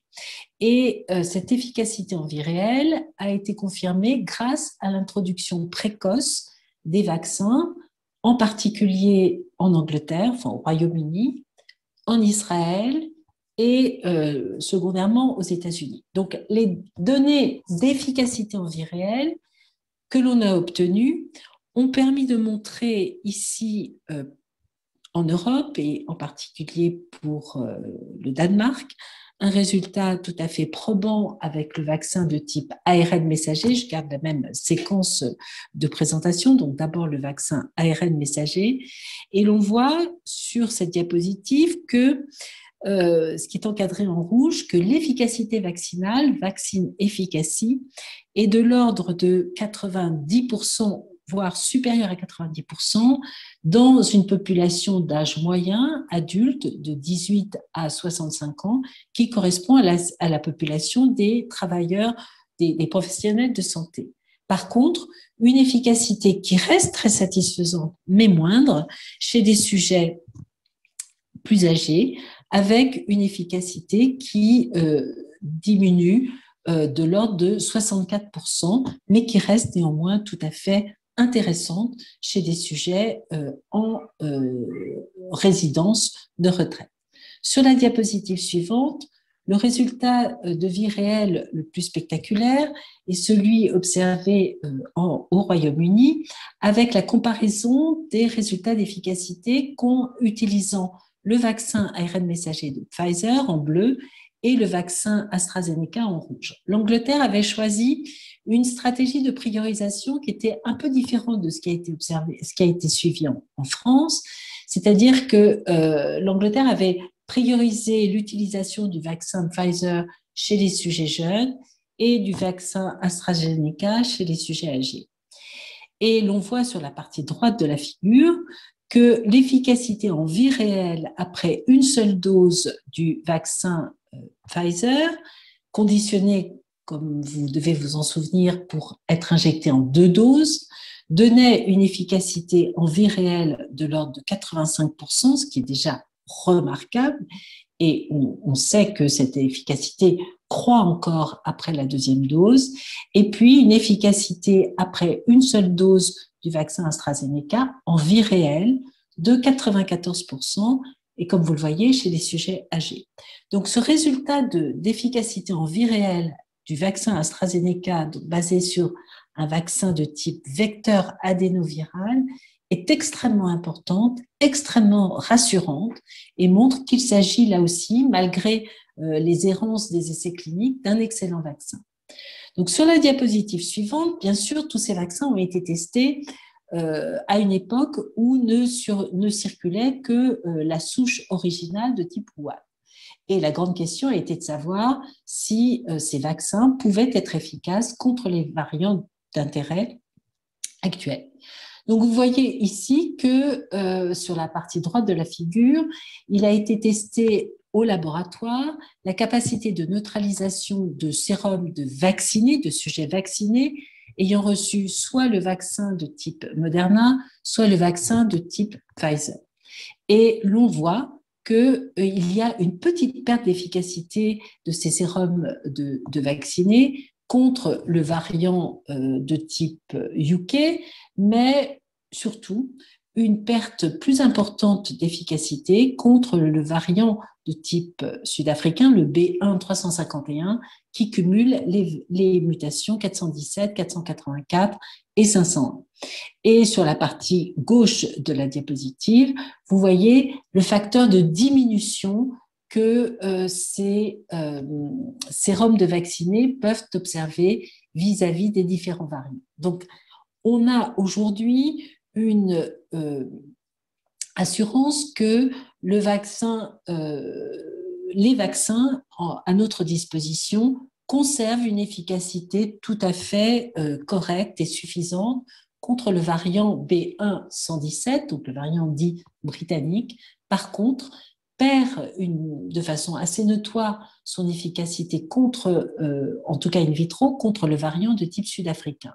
Et sur la diapositive suivante, les essais cliniques qui ont été conduits plus récemment, en particulier par les firmes AstraZeneca avec le vecteur adénoviral ChIP-adéno3 ou la firme Janssen avec le vecteur adéno26 et également avec la protéine recombinante de Novavax, montrent qu'il y a une diminution très nette d'efficacité contre le variant porteur de la mutation 501, donc typiquement le variant dit sud-africain, mais également le variant de type brésilien. Donc là, on a un vrai sujet avec une efficacité qui est tout à fait bonne contre les souches qui circulent activement actuellement dans les pays occidentaux, une limitation d'efficacité dans le sud de l'Afrique vis-à-vis du variant porteur de la mutation 501. Et pour cette raison, actuellement, les firmes sont en train de développer extrêmement rapidement de nouveaux composés vaccinaux qui incorporent la séquence du variant dit sud-africain, avec la mutation 501 en particulier. Ces nouveaux vaccins sont actuellement développés par toutes les firmes qui ont déjà des vaccins homologués et nous pensons que les agences réglementaires proposent que ces vaccins n'aient pas à suivre les tests d'efficacité de phase 3 qu'ont dû suivre la première génération de vaccins, car l'on pense que nous allons pouvoir disposer de corrélats de protection qui permettront de se baser sur le taux d'anticorps anti-spicule et sur le taux d'anticorps neutralisant induit par cette deuxième génération de vaccins contre les variants pour présumer de leur efficacité. Donc, il y aura probablement un passage très rapide à l'échelle et une capacité rapide d'enregistrement de ces nouvelles générations de vaccins. Pour terminer, et de façon assez consensuelle dans le monde, la stratégie vaccinale sur la diapositive suivante, la stratégie vaccinale qui a été proposée un peu partout dans le monde a été de vacciner en priorité les personnels de santé, bien sûr, et les sujets susceptibles de faire les formes les plus graves de Covid, c'est-à-dire les sujets âgés et les sujets porteurs de comorbidité. Néanmoins, il y a un consensus pour admettre que pour freiner massivement la circulation du virus, il va être nécessaire de procéder à des vaccinations de masse qui viseront à vacciner tous les adultes, mais également les adolescents et les adolescents. Ces stratégies ne sont pas encore finalisées dans quelques pays que ce soit, c'est encore une réflexion très importante, mais clairement, pour réduire la circulation du virus, pour réduire la prolifération virale et le risque d'émergence de variants, il y a un consensus aujourd'hui pour dire que nous allons nous diriger vers une vaccination de masse concernant l'ensemble des populations et cette vaccination de masse devra inclure un vaccin de deuxième génération permettant d'immuniser contre les variants d'intérêt actuels. Pour terminer, vous savez que, et Guillaume Martin Blondel vous en a parlé, vous avez sans doute entendu parler d'accidents thromboemboliques qui surviennent après des vaccinations utilisant soit les vaccins de la firme AstraZeneca, soit les vaccins de la firme Janssen, c'est-à-dire basés sur des vecteurs recombinants de type adénovirus. Il peut s'agir d'accidents thromboemboliques extrêmement sévères, parfois suivis de décès. C'est l'Europe qui a mis le doigt en premier sur ces accidents. Mais néanmoins, ce qu'il faut retenir, c'est que ces accidents thromboemboliques qui correspondent à une réponse immune anormale déclenchée par ces vaccins, qui induisent chez l'hôte des anticorps anti-plaquettes, qui en font ainsi un syndrome très proche des thrombopathies que l'on peut voir après, dans certains cas après l'héparine. Ce qu'il faut retenir, c'est que ces accidents thromboemboliques sont d'une fréquence extrêmement rare. Il s'agit donc de quelques dizaines, voire quelques centaines de cas sur des dizaines de millions de vaccinés. Vous voyez les résultats en Europe qui ont été colligés début avril, 169 cas de thrombose du sinus caverneux, 53 cas de thrombose splanchnique sur 34 millions de vaccinés. Donc, il y a probablement un risque réel d'accident thromboembolique avec cette classe de vaccins utilisant des vecteurs adénovirus, mais néanmoins, et c'est extrêmement important de le rappeler, néanmoins, ces risques sont infimes par rapport aux bénéfices apportés par ces vaccins et l'indication de ces vaccins doit être maintenue, en particulier chez les populations qui ont le moins de chances de risque de faire ces accidents thromboemboliques et qui sont âgés de plus de 55 ou plus de 60 ans. Voilà, je vais m'arrêter ici et répondre à vos questions. Et je serai ravie de les découvrir avec vous. Merci, professeur Brigitte, pour cette excellente présentation. Donc, qui est revenue sur la vaccination, sur son efficacité et enfin sur la pharmacovigilance. Nous avons un certain nombre de questions. L'une des premières, donc je vais en choisir parce que je pense qu'il nous reste 6 minutes avant la fin. Est-ce que c'est possible de se faire vacciner avec une deuxième dose, avec un vaccin différent de la première dose? Alors aujourd'hui, ça n'est pas recommandé, mais néanmoins, nous avons été amenés, en particulier en France, à réaliser cela, c'est-à-dire que pour les sujets jeunes qui avaient reçu une première injection de vaccin AstraZeneca, lorsque l'Agence européenne a mis le doigt sur ces accidents thromboemboliques, on a proposé aux sujets jeunes de recevoir une deuxième dose de vaccin ARN messager. Donc, ça n'est pas recommandé, mais c'est possible. Est-ce que la vaccination contre la COVID-19 serait responsable des mutations? Non. Il est certain que c'est la réponse immune collective, essentiellement induite par l'infection naturelle, qui amène cette pression de sélection sur le virus, exactement comme la réponse immune anti-VIH amène une pression de sélection sur le virus, ou la réponse immune anti-grippe amène une pression de sélection contre le virus grippal. OK. Dans le contexte, dans le pays à ressources limitées où on n'a pas beaucoup de vaccins, est-ce qu'il faudrait vacciner les personnes qui ont déjà eu une infection à COVID antérieurement? Qu'est-ce que vous pensez de cela?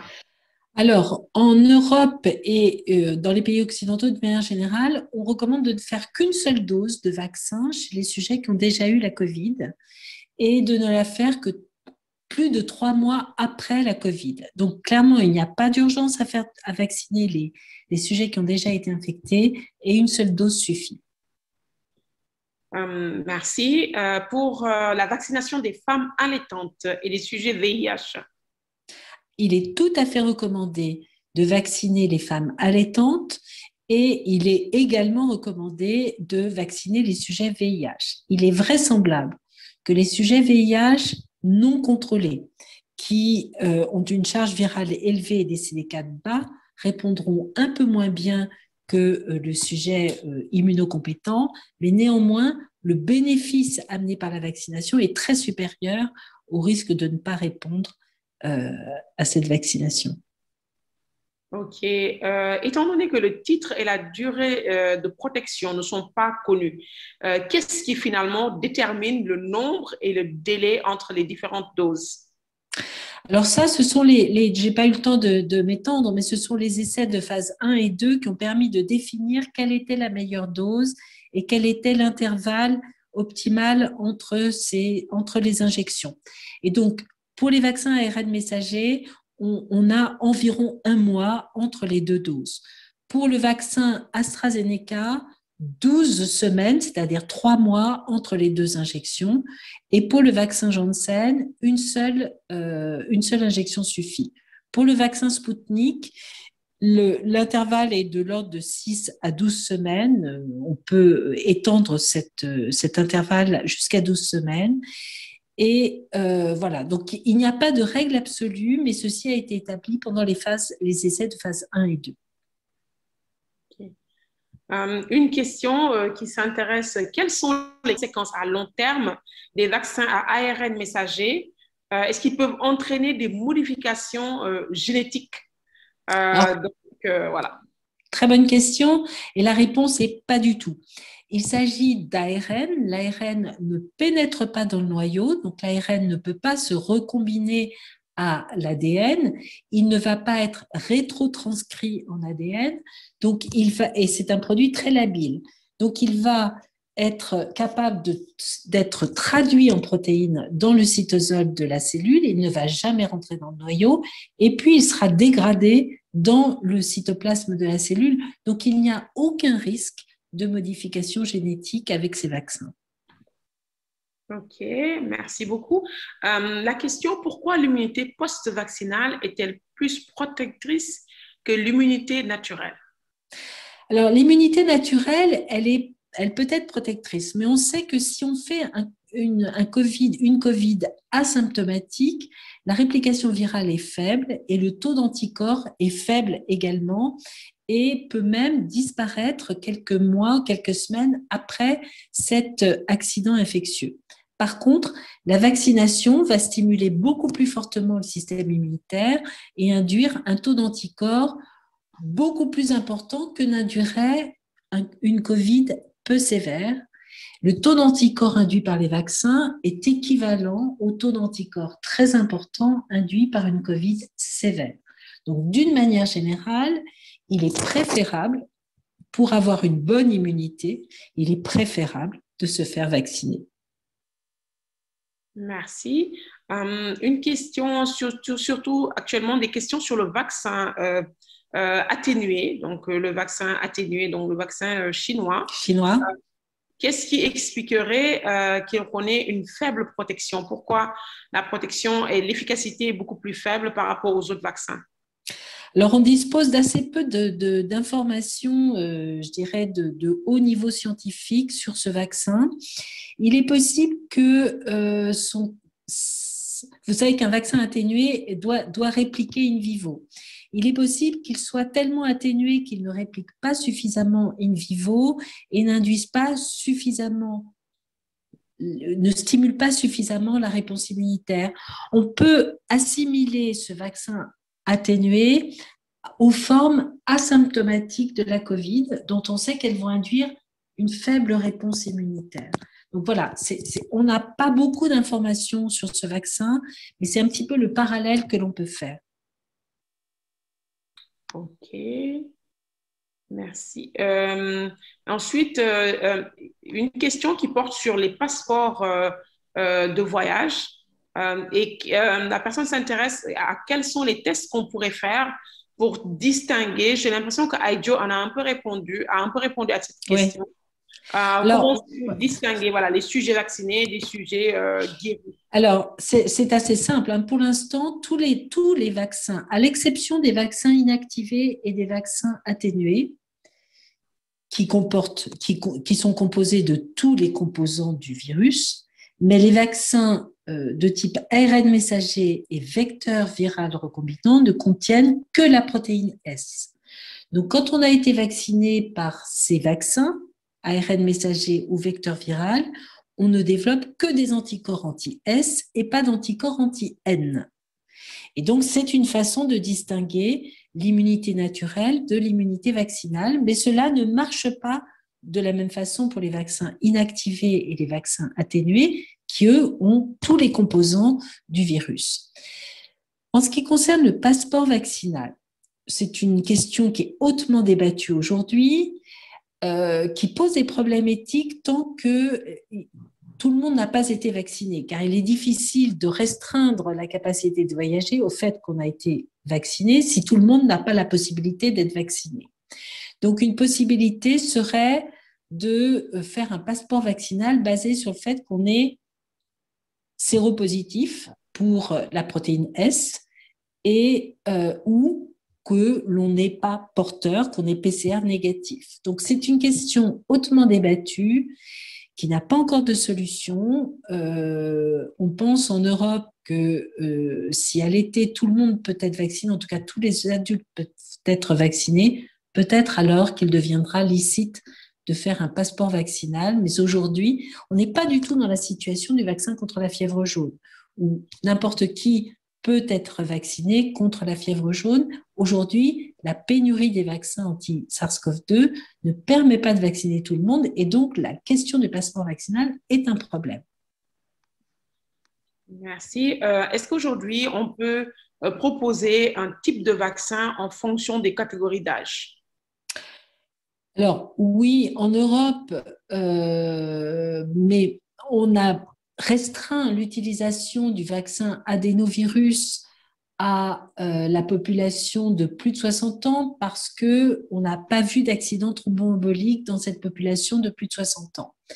Néanmoins, les Anglais n'ont pas choisi cette stratégie. Les Anglais continuent à vacciner les populations jeunes avec le vaccin de type AstraZeneca, donc basé sur l'adénovirus, en considérant que le bénéfice apporté par le vaccin est très supérieur au risque de thrombose profonde induite par ce vaccin. Donc voilà, il n'y a pas de réponse unanime à l'heure actuelle sur un âge plutôt qu'un autre pour recevoir tel ou tel vaccin.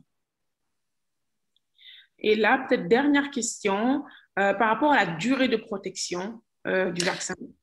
On n'a pas encore de délai. Il n'y a aucune raison de penser que ces vaccins n'induisent pas d'immunité durable. Donc, on est très confiant sur la durabilité de la protection. Par contre, ce qui nous ennuie, c'est l'émergence des variants. Et si la réponse immunitaire des vaccinés n'est pas efficace contre le variant de type sud-africain, et si ce variant devient prédominant dans le monde, même si on a encore des anticorps contre le variant de type britannique ou contre la souche Wuhan, cela ne nous servira pas à grand-chose. Donc, même s'il y a une forte durabilité de la réponse anticorps, ce qu'il faut, c'est avoir des anticorps adaptés aux variants qui circulent.